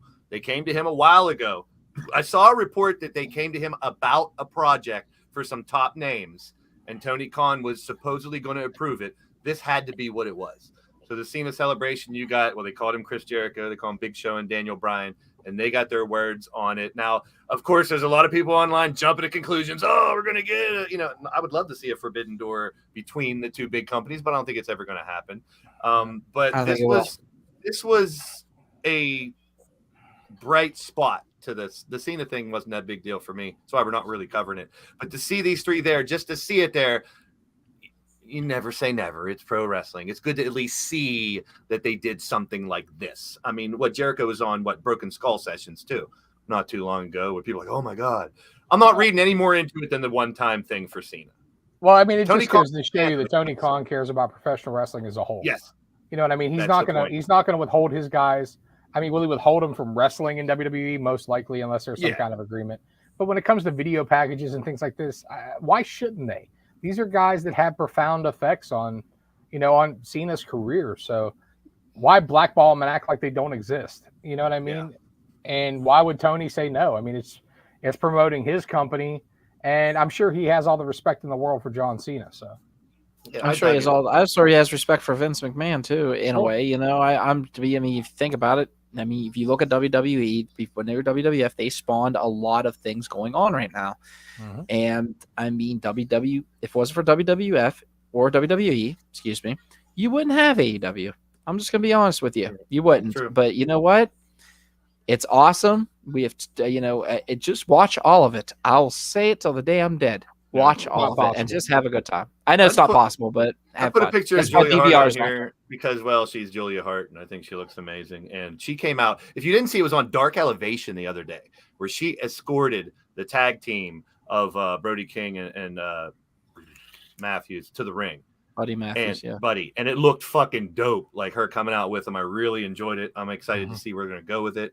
That was another one of those long stories like the Christian one that we talked about. Now let's get to Blood and Guts. Last night, I even said it to a couple people beforehand. I'm a huge, huge War Games mark. Yes. The idea of 2 rings, not only in the main event, but 2 rings for the matches before intrigues the shit out of me. I remember the first one. I had the VHS. I was all about it. I'm still am. I was a little disappointed the way WWE ran their War Games in NXT. It wasn't the same exact rules. These are a little bit closer to the real rules. This match had a little bit of everything throughout the whole time. My take on it was there was 2 things that people were picking out of it. One was the pile driver on the glass that Jericho did was during the fucking commercial break. That was just bad production. They did show the replay as soon as they came back, but him dumping that glass and then we're in the fucking picture-in-picture, I'm going, no way are they going to do a spot. They were also on the top of the cage. You can actually hear one go to the other one. Are we back from commercial yet? Because they didn't do the Guevara spot until they were back from commercial. It's one of the problems you have with the War Games match setup, though, because there is no referee in the ring. No, so the last one, real quick, and I'll let you guys get your take on it, was the fact that you literally saw Moxley blade Max Menard. They literally showed him reach over and cut the dude. You could see it happen because something was going on, and they cut away from it right away. Those are minor things. I'm not knocking the match at all. Yeah, I'm not knocking the match at all. It was my favorite War Games match, I think, of all time when it's all said and done. I knew they were going to do a big spot somewhere. I like the ending, the tease with Moxley and with Kingston. I mean, I like the We the People tease inside the War Games. All in all, this was fucking phenomenal. This was entertaining. It was fun. It had comedy. It had obviously a shitload of blood, and to bring a table in there and everything too. This was a great match. A lot of people are knocking them for giving it to us for free, and the fact that they tied it right after, and they had to kind of promote both this and Forbidden Door. I kind of agree a little bit, but I like it on free TV. Right? I'll tell you why I don't agree with that. So for the last month, they've been building Forbidden Door, which means pretty much everything in AEW has been on hold. So last night finally felt like the first Dynamite where we're back to AEW. The first hour with, Danhausen and FTR and the 6-man was entertaining as hell. Orange Cassidy Page, the most underrated man in professional wrestling, Christian Cage, cutting a fantastic fucking promo, and now us seeing the Dark World Luchasaurus, the fallen fucking dinosaur, whatever you want to call him. Luchasaurus Dark. It was all great. It was all fantastic, and it finally felt like AEW was back in its groove. Yeah. Now the Blood and Guts match itself, I did enjoy it. I enjoyed the shit out of it. My favorite is always going to be Dusty and the Road Warriors and the Four Horsemen. I mean, it's just the nostalgia of it. But I love every minute of this. I love that Jericho came out in the Clockwork Orange wannabe red light stripper outfits. Like I love boy band-ish as well. I love the sensibility of Jericho, man. He always does this shit and makes it happen. The match itself was great. There was tons of spots, ton to talk about. One thing they didn't do last night in the booking of the match, and I go, some people don't think about it like this, but the formulaic layout of these matches has always been, that once the one-man advantage happens, that then they beat everybody down until the next man advantage happens, and they beat everybody down. They really didn't do that last night. They really kept the action moving, and the momentum shifts weren't based just on the entrances. The momentum shifts were based on usually a huge spot. Like when Angelo came in and they were chasing him around the ring, and he was avoiding them and ducking everywhere and, trying to not get killed. And then he got his ass beat. So it didn't matter that he came into the one-man advantage. True. He still got his ass beat. You know what I mean? It made the match, one, less predictable, two, a little more entertaining. The other knock I saw on it was the ending. That the way they had Claudio tap out, Daddy Magic on top of the ring, and the way Eddie was acting. There's a reason for that. It's all build. Claudio I love that. Claudio and Kingston had Don't blood spoil feuds. It. Don't spoil blood feuds. We're going to talk about that in a minute. Okay. We will definitely talk about that in a minute. Continue. That was so underratedly built last night, and yet so obviously built that I was like, ooh. Yeah, how could you hate the ending? Doc, the blood and guts, my friend. Now, people are saying there's a lot of blood and not enough guts. I think these motherfuckers got to have some guts to get in this match and do what they did. Huge props to Wheeler Yuta and Daniel Garcia. Yeah, Eddie Kingston, when he came in with the kendo stick. Shit out of each other.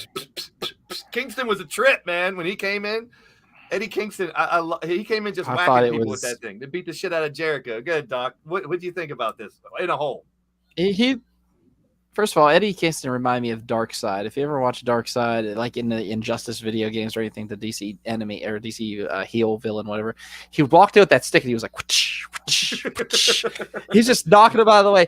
And in the Injustice game, like Darkseid literally fights with one arm behind his back. And he just does this and stuff flies at you. But anyways, that's what he reminded me of.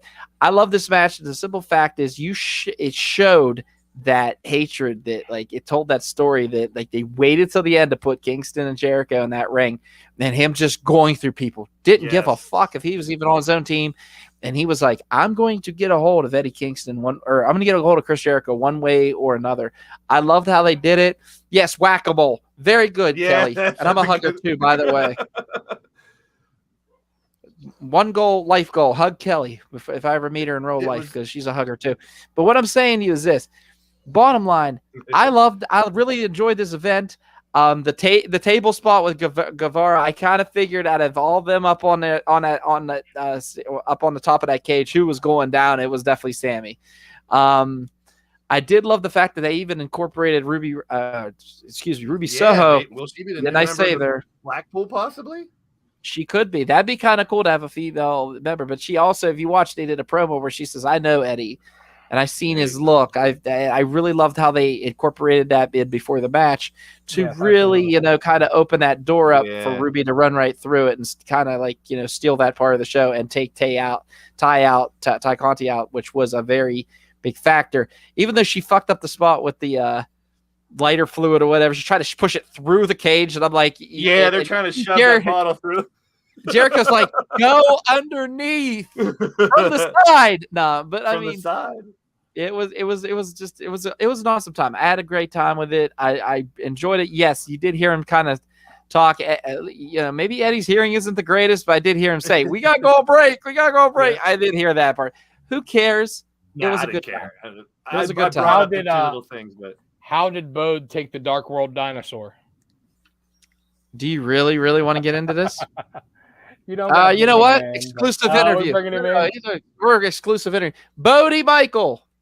Come here for a minute. While he's getting Bodie, did anybody notice the top of the cage with those 4 panels? Like, I was thinking, is that going to be tricked to fall through or open or something? Someone's going to get bombed through there or something. But that's I like the way they reinforced it. Sturdy cage, and it's not cage on top. It's literally. Go ahead. All right, listen. He's in the house. You can talk in the mic with Daddy, okay? So are you ready for this? Yeah.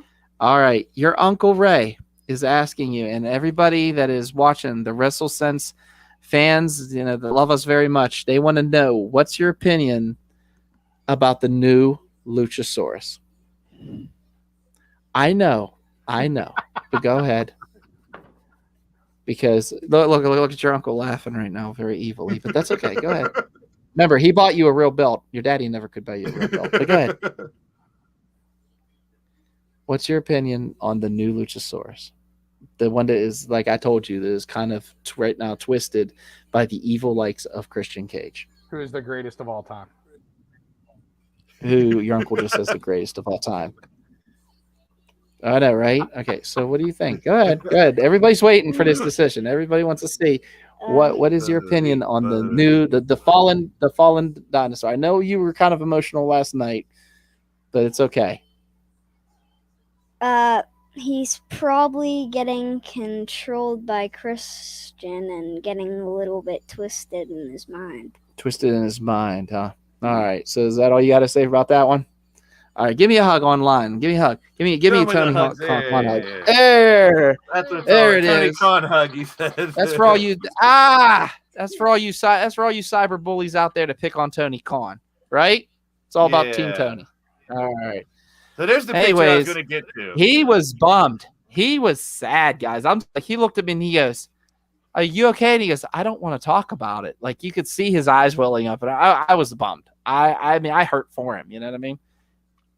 Needless to say, the wrestling that he's kicked out of bed.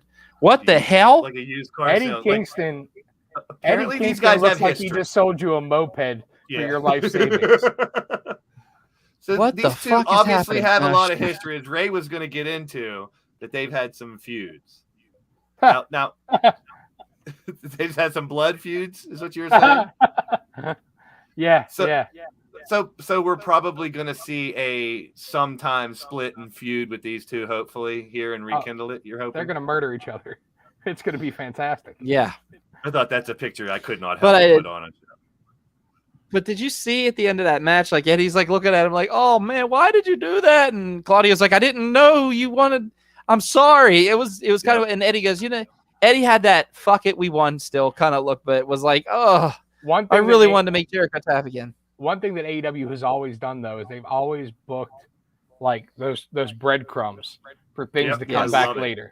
You know what I mean? So yes, we could have got the payoff of Jericho tapping out, and it wouldn't have mattered, because Jericho would have said some shit about it on, the next Dynamite and blah, blah, blah, or they're just on to the next feud and this was the end. It wouldn't have mattered.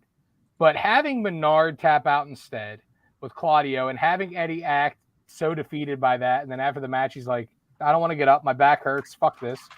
And then, like, finally being like, "All right, whatever," is just that breadcrumb that down the line, maybe they're in a 6-man match, maybe they're in a tag match, maybe there's just a brawl that happens, and somebody accidentally hits somebody else, and we are off and running.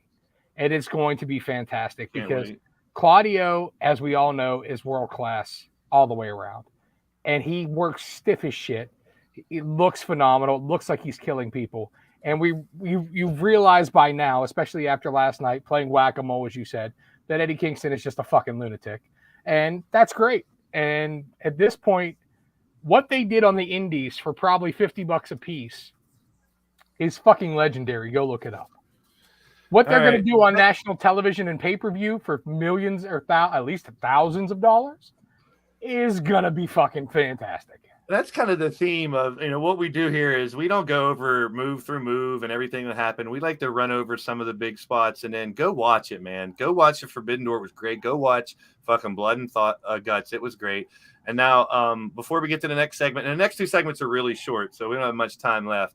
But I saw this picture somewhere on the internet. I thought this would be a fun game to play with the chat and you guys here. So it's a hot summer day and you hear a little song and you're out in the street with your buddies and you hear a song and it's getting closer and it's getting closer. And now you've got to make a fucking choice. After we talk about WrestleRex, and that's where CJ is right now. That's the card for tonight. We're going to go to that. We will do some on-location stuff sooner than later. But, all right, you hear the music, and you got to make a decision. What fucking ice cream are you picking from the ice cream truck? Everybody. Really? This is where we're at now? This is where we're at. The ice cream truck pulls up. You got to pick one. I was going to say go for the WWF ice cream bar. In the chat, let us know which number you're going to pick out there. Those were banging. Those were so good. And they tried to rebrand them, but they didn't rebrand them like that. No, they made an ice cream sandwich. The new ones suck. Yeah, Good Humor can suck my dick. Crunch, motherfucker. Scooter Crunch guy. Strawberry Scooter Crunch, motherfucker. Can't go wrong with chip sandwich either. Cookie sandwich. Orange. I want my WWE old school back. Shadow Press goes with number 8. He goes with the Scooter Crunches. Listen, this is not dealing with wrestling or anything. This past weekend, why I was not on last Thursday night, is we went on a motorcycle trip, 1,000 miles, 4 states, rode all over God's creation. You had 6 hardcore bikers in their mid-30s to 50s. We came down after riding this mountain that was the most challenging ride of our lives, and I never seen a group make a U-turn so fast into an ice cream shop. And old man bikers yelling, "Ice cream!" as we were fucking making the turn to go get banana splits a couple of fucking children. Ice cream unites all. Yes, exactly. I figure no matter how that first segment went, it's always going to end good with some fucking ice cream. So a lot of bomb pops in the live chat out there. Good call. We're going to move right along. It's the 6 I got an un-PG story about a bomb pop. We'll be right back. Yeah, they can move to this. Your soul, man, they can move to this. It's brand new. Open your eyes and realize it's the new guys. Y'all can Somebody's with the push-ups and other things out there still on an ice cream tip. Before we get to the short Ric Flair segment, there's 3 little things of the news I wanted to talk about. There was a lot of barking about Orange Cassidy's theme song, Jefferson's Starship, that he brought back. Jane. I kind of like the first one a little better, but this is his old song from what I heard that TK's been trying to get for a very long time. I don't have a problem with Where's My Head. I liked it, but Jane, the first minute and a half of Jane is going to be fucking iconic over time. It's an amazing intro. It's an awesome song. I don't really know what the hell it has to do. At least Where's My Head kind of made sense for Orange Cassidy. But as far as how Jungle Boy's theme has become iconic, with the OOs, the Jane is going to become synonymous. Just give it time. I'm big on the entrance music and stuff. One thing we didn't talk about on, we'll hit this real quick. I don't know if this was one of your things. We obviously saw Santana get hurt last night. Yeah. He tried to do a Uranagi, blew his knee out. Yep. There's actually talk that this is probably going to be the last we see of Santana. Apparently there is a personal rift. Apparently there is a personal rift between Santana and Ortiz. It's one of the reasons they've only been in multi-man matches, and Santana has been taking bookings singly. That's why he worked Terminus, Jonathan Gresham's promotion, alone. That's why he's been working other indie shows alone. Apparently, he doesn't want to team with Ortiz anymore, and he doesn't want to be a part of AEW anymore. He wants to try himself outside. Well, here's an open door for hurt, him. With him being hurt, his contract is supposedly up sometime between September and October. That we may never see Ortiz, at least for a while, on AEW television. We can get Homicide or Hernandez or somebody else take his spot, maybe. I don't know. Ortiz is entertaining enough to be a singles guy. Yeah. He looks good with his no hair, too. The other two things, real quick. Logan Paul was actually signed to WWE today, so he's definitely coming back. Just wanted to bring that up because it's a note. And I want to wish the best to Dana Brooke. Was in a horrible car wreck earlier in the week. Oh, I didn't know that. Oh, man. So she's recovering now. Good thoughts and vibes go to her, man. Yeah. So we wish the best for Dana Brooke in her recovery from her car wreck. So we're going to talk real quick about Flair this time around. We've been going over, getting closer and closer to his final match. Still don't know who he's fighting or anything. The match card's starting to shape up. We've talked about some of the matches card from is Impact really good. before. And hoping for some more big I still think the roast is going to be the best part of the weekend. So we'll see about that as well. But tonight we're just going to go over, and just for sake of a little bit of numbers, because there's some controversy in his championships. They say he's a 16-time world champion. There's argument for 21 and even 25 world championships. There's, without going into real big detail, in 1983, he went to a show in Dominican Republic, lost the belt to Jack Veneno, and then got it right back. Then he did it in Puerto Rico. He went to Puerto Rico, fought Carlos Colon, lost the title and won it back. And then he did it in Trinidad with Victor Jovica. Same thing. They don't count those championships. One of the reasons why, though, is that these are in foreign countries where the security was suspect and the challenger was so over that they were afraid to start a riot. They were afraid for Flair's safety back in the 70s and 80s, that they would do this flip and then flip it back somewhere else or on another show quickly because they were legit worried that somebody was going to stab one of these guys. Like we saw in the ECW arena, the if Cena wins, we riot signs. Imagine that in a foreign country with poor security and a 1,200 person show. You know what I'm saying? Like, where you're, I get it. You know what I mean? Give you guys the shine at least for a little bit, get the belt. But I don't understand. I mean, if there was an agreement, obviously it was controversial on why they would never use those. At the same time, there was couple counts that involved a masked and suspended Dusty Rhodes, who beat Flair for the title, and then returning it, refusing to unmask. Murky finish with Ricky Steamboat in 94, leading to a brief title vacancy. The rematch Flair won. That's another title reign if you get technical. 2 reigns with the WCW's odd international world title. So there are, they say 16-time champs of Cena, but technically you can go up to 25 with Flair if you count every little time he's held a world title. Regardless. In my opinion, it's semantics. Yeah. Now here's a stat that tomato. His first championship and his last championship were tag team titles. His first title was NWA Mid-Atlantic Tag Team title with Rip Hawk in 1974, and a tag team championship with Piper back in 2006. So that's a lot of Ric Flair. So we're going to go over a lot of the iconic. What about him and Batista? The Batista one's on here too. Piper, Batista. I guess the Batista one would have been after the Piper one. Yeah, I was gonna say. Yeah. So all in all, in the numbers, real quick before we go through some of the titles: 26 in WCW, 10 in NWA, 1 in St. Louis Wrestling Club. He was the Missouri heavyweight champ. We're going to see that belt here in a second. And 6 in the WWE. So over 40 championships, not to count all the matches of the years, the feuds of the years, the wrestler of the years, hardest worker, best heel, Hall of Fames in NWA and 2 in WWE. That's the glorious big gold belt, my favorite belt of all time. There is the NWA World Championship that we all know and love. Awesome belt. And it signifies world to me because it's always involved with more than just the people in that company. The best world title of all time. Winged Eagle, it's one of my favorites of all time too, definitely. And he held that twice. There's the Missouri Championship. Look at that little thing.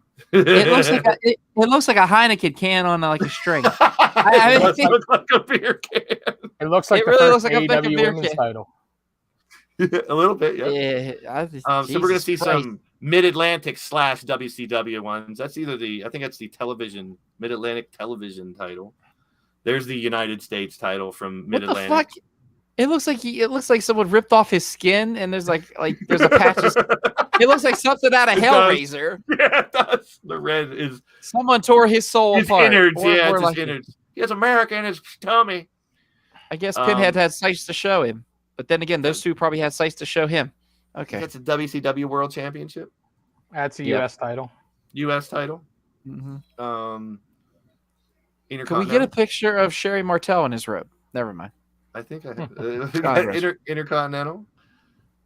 I think it's kind of weird that he's held there's the WCW heavyweight one that I was thinking of. The one and that he's held like every indie promotion uses. I didn't realize how much he tag teamed with Greg Valentine back in the day. They've held a couple tag teams. Yeah, him and Valentine are buddies. I didn't realize that. He held the Mid-Atlantic Tag Champs and the NWA World Tag Champs twice with the NWA. That was pre-Horseman. Yeah, I was If watching you guys have around any that. I guess questions, that's when go ahead. If you have any questions for him, he will be at Steel City Con August 12th and 13th. Really? Yes, oh, there's Dr. Anus Tickler. He showed up. Oh, no. Who's ready for their appointment? Doc? Oh, boy. There's more than one Doc in the room. I feel, as long as he's buying dinner. Go ahead. That's my boy, Joey. Great dude. Good to see you, Joey. There you go. Little prime-looking Flair there. Mm-hmm. With the titles with good old Piper. I think I got a Batista one in here. There you go.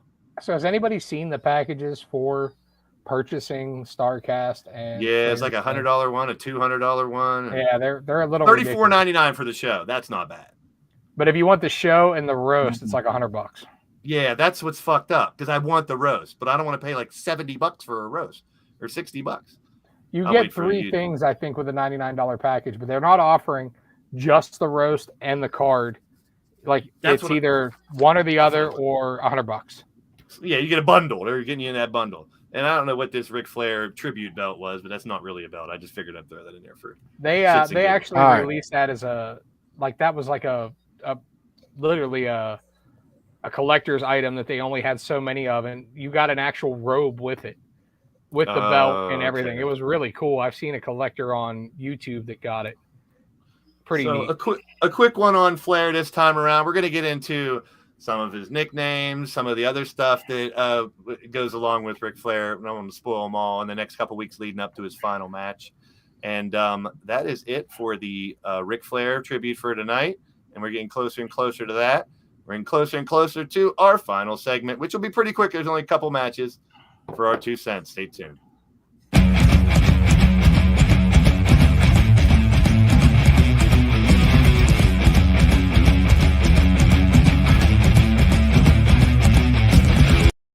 I got like all my little notes and my little Post-its everywhere. I'm down to only one. And the only one says that they are reusing the double ring this Friday for that Battle Royal, which is going to be kind of like casino style from what I understand. They're going to bring in groups of people, and it's a double ring Battle Royal for number one contender for Jon Moxley. So as you're watching, I've heard some spoilers. I won't spoil anything. No spoils. But I've heard that there is a mass exodus during the female main event, which is Nyla Rose and Toni Storm. I heard that the crowd literally is falling out during the match. Whether it's because of the quality of the match or... Well, dark elevation, all that tape before. Then you get we were there. We went to the Pittsburgh one, same thing. When you get to the main event and you're taping Rampage, it's a little tiring towards the end of Rampage. You're at 5 and 6 hours of the show at that That's point why in time. I would really hope that they switch Rampage to live and maybe tape ROH or run ROH live on another network, so that they can do something like that, because it is a lot to do. You could do Dark with Dynamite and then tape 3 1-hour shows with Rampage, ROH, and Elevation on the other night and have good quality shows. You know what I mean? Where they're going to have to get to that at some point. Because, and eventually an ROH show, because Tony wants that too. So that's what I'm saying. I'm getting impatient. I just want it to happen. The Rampage ratings are terrible. So the 10 o'clock's not ideal, but I don't think the 7 o'clock is either, or 6, because on the West Coast that's rush hour, but it's still end of day work day. So that's why some people are like, go before SmackDown. I'm like, no, why don't you go during fucking SmackDown and challenge them straight up? I don't know. I mean, it's wrestling. I have a friend that's going to both this and he's leaving partially through and going to UFC. Oh, sweet. What? How can you leave partially? So he's going to miss both ladder matches.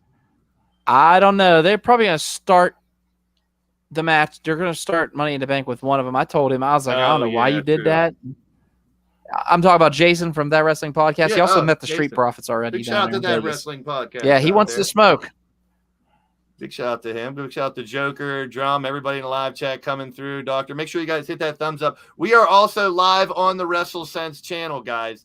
Make sure if you haven't already, here's the link. Go check that out. Subscribe to the WrestleSense podcast. We are at 90-some subscribers. We got to get over that 100 mark so we can do more with the channel.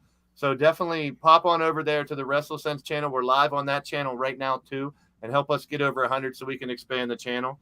All right, let's make this quick. Let's rattle them off. Ray, Rhonda, and Natalya. Rhonda. Doc? Rhonda. I'm sticking with Rhonda, too. So all three of us think – I don't see any reason why Natalya would win. I don't even know why she's in that match. I mean, this was, I guess, supposed to be the matchups that Naomi and Sasha were supposed to get their title shots, right, during this one. Mm-hmm. I imagine because they were saying that. And actually, Natalya and Rhonda. Natalya helped train Rhonda for the ring. They're really good friends. True. They've talked about wanting to have a match. So, well, here they go. Also, there was reports, and they're not talking about it yet. The fact that Sasha was released on June 10th. That they did release her on June 10th.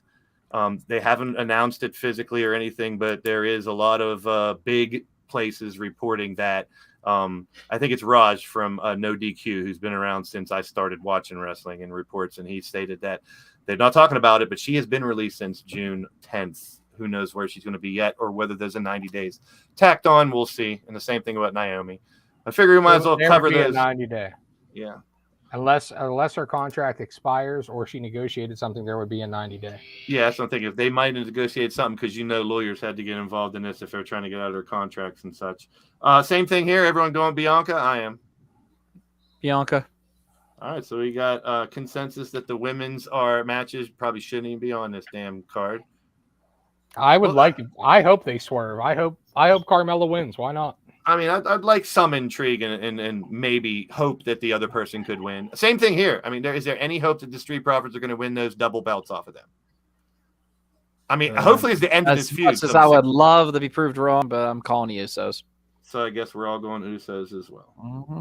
So consensus going through here. Maybe this one will be a little different. I doubt it.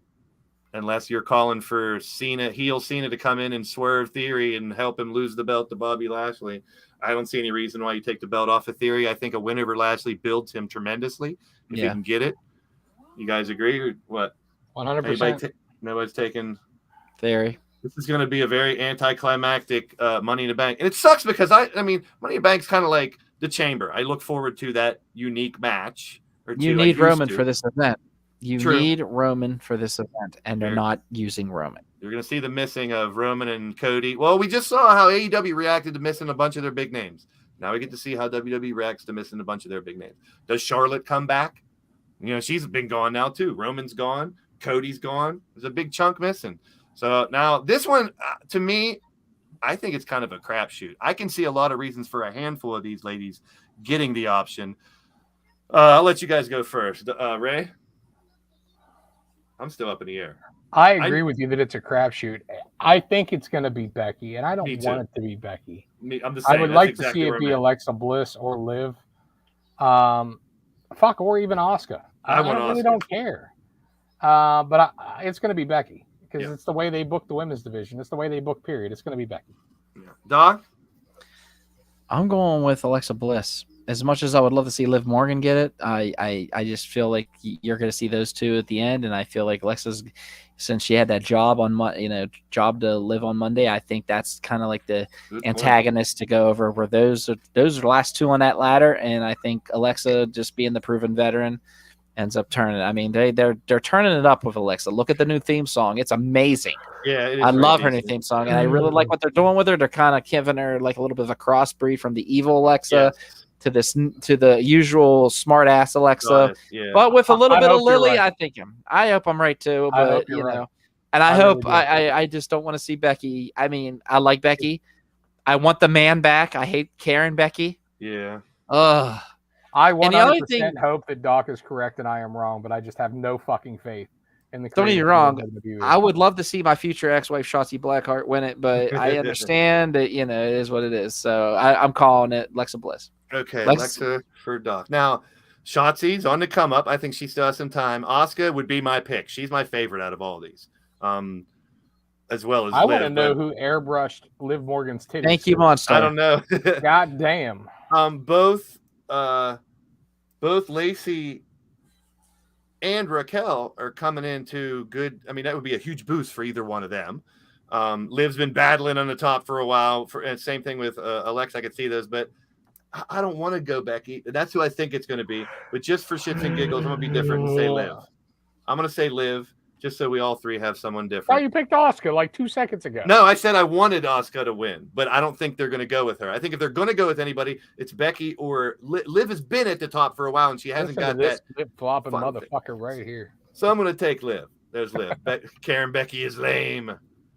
Thank you, Monstar. I'm with Monstar on that too. I mean, that's what it is. I hate this. I hate this Becky. I thought you picked. You hate the Becky. So you picked Alexa to win. Yeah, right? I want Liv, but I feel it's going to be Alexa winning the Money in the Bank. Who do you think's going to win out of these?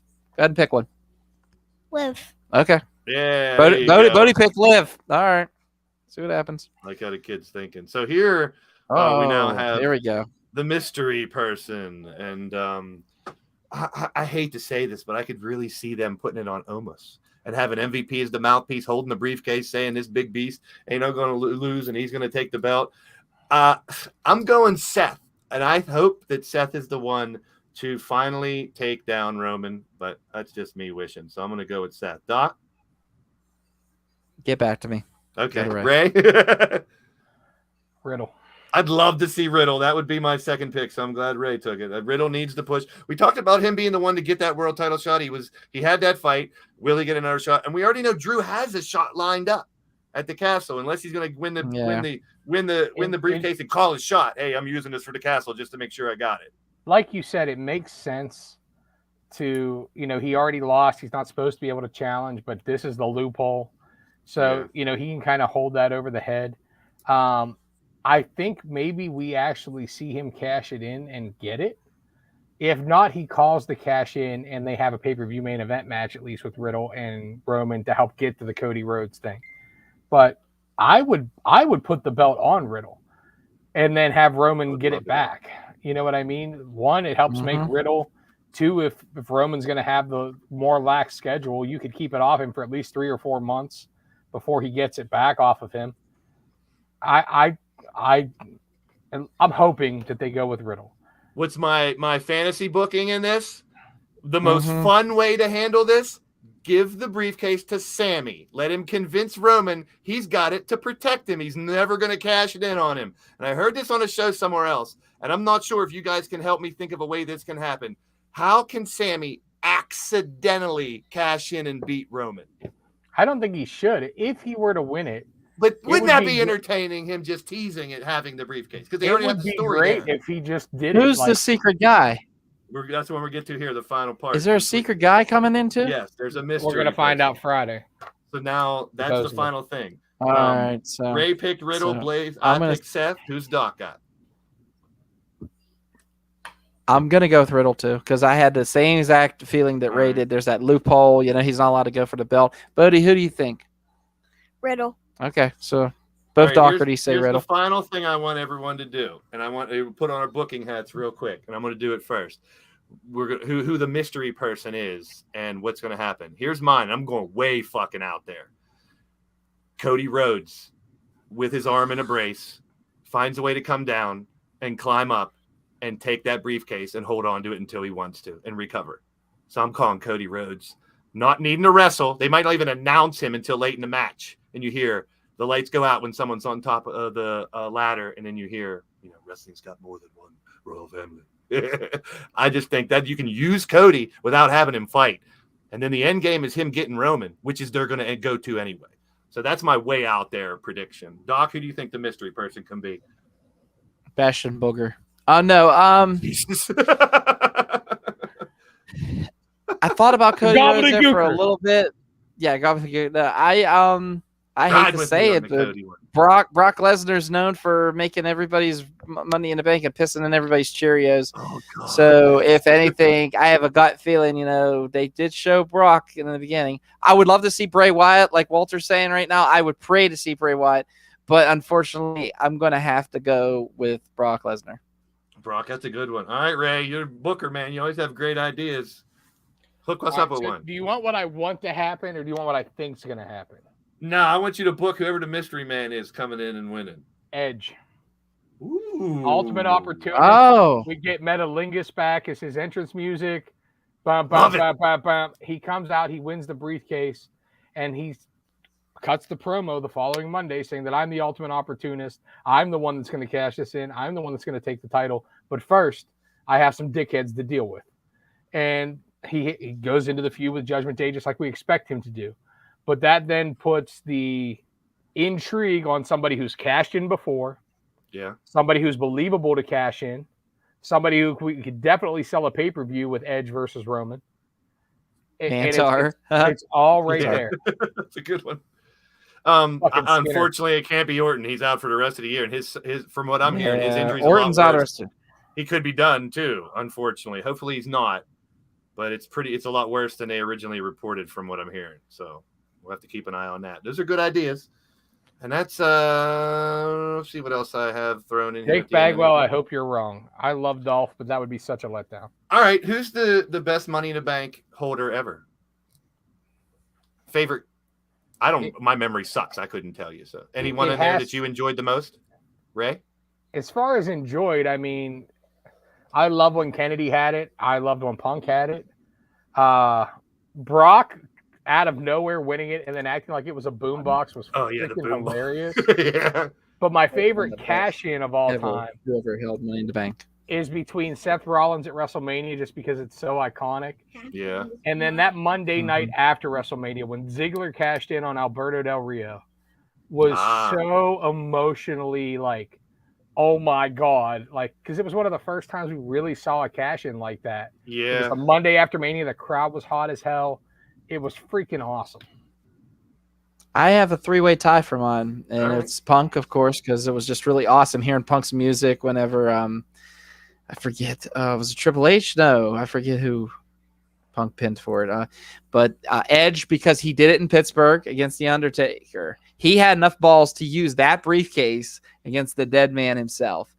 And last but not least, when I look at everybody here, I have to say, I don't remember Shelton Benjamin. I'd have to say Rob Van Dam, just for the simple fact that he walked in, he looked at Cena, he showed him the briefcase and said, ECW one night stand.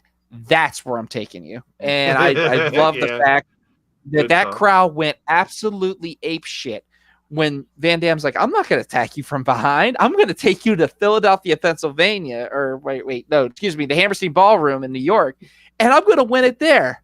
It spawned one of the best pay-per-views. It was awesome. Joker's a stickler for the rules, man. You got to love him. Because Kofi never won it. Shelton never won it. Close. Well, I just wanted to get to talk. Thanks, about Brooklyn. it. You're right about that. I was wondering about Shelton Benjamin. Money I was like, in the did I Bank. sleep through that? Or what happened?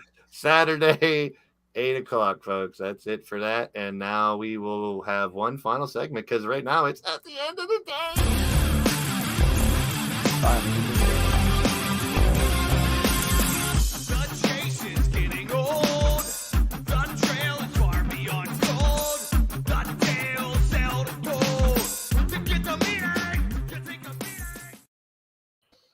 All right, Doc, at the end of the day, my friend. At the end of the day, all cyberbullying people out there, because I've been a victim of it myself against a former coworker who blamed me for covering up a sexual harassment thing. Needless to say, to all you cyberbullying people out there, fuck off. Yeah. All right, I'm good. That's my thing. At the end of the day, Ray. At the end of the day, listen to what Doc said. And if you're a cyberbully, go fuck yourself. Yeah. For me, at the end of the day, check out this link that I'm dropping right now. It's our WrestleSense podcast YouTube page. We are live there as well right now. If you're not subscribed to that, please do. trying to get back over 100 so we can expand the channel and do a lot more. Listen, tell your friends' moms, tell them that I'll call them later. Tell your neighbors, tell your milkman, tell your fucking postal service worker, the chick that fucking rings you up at Walmart and takes 15 goddamn minutes for 13 fucking items. Tell her WrestleSense fucking podcast. Sons of bitches. Yeah, we out of here. See you next week.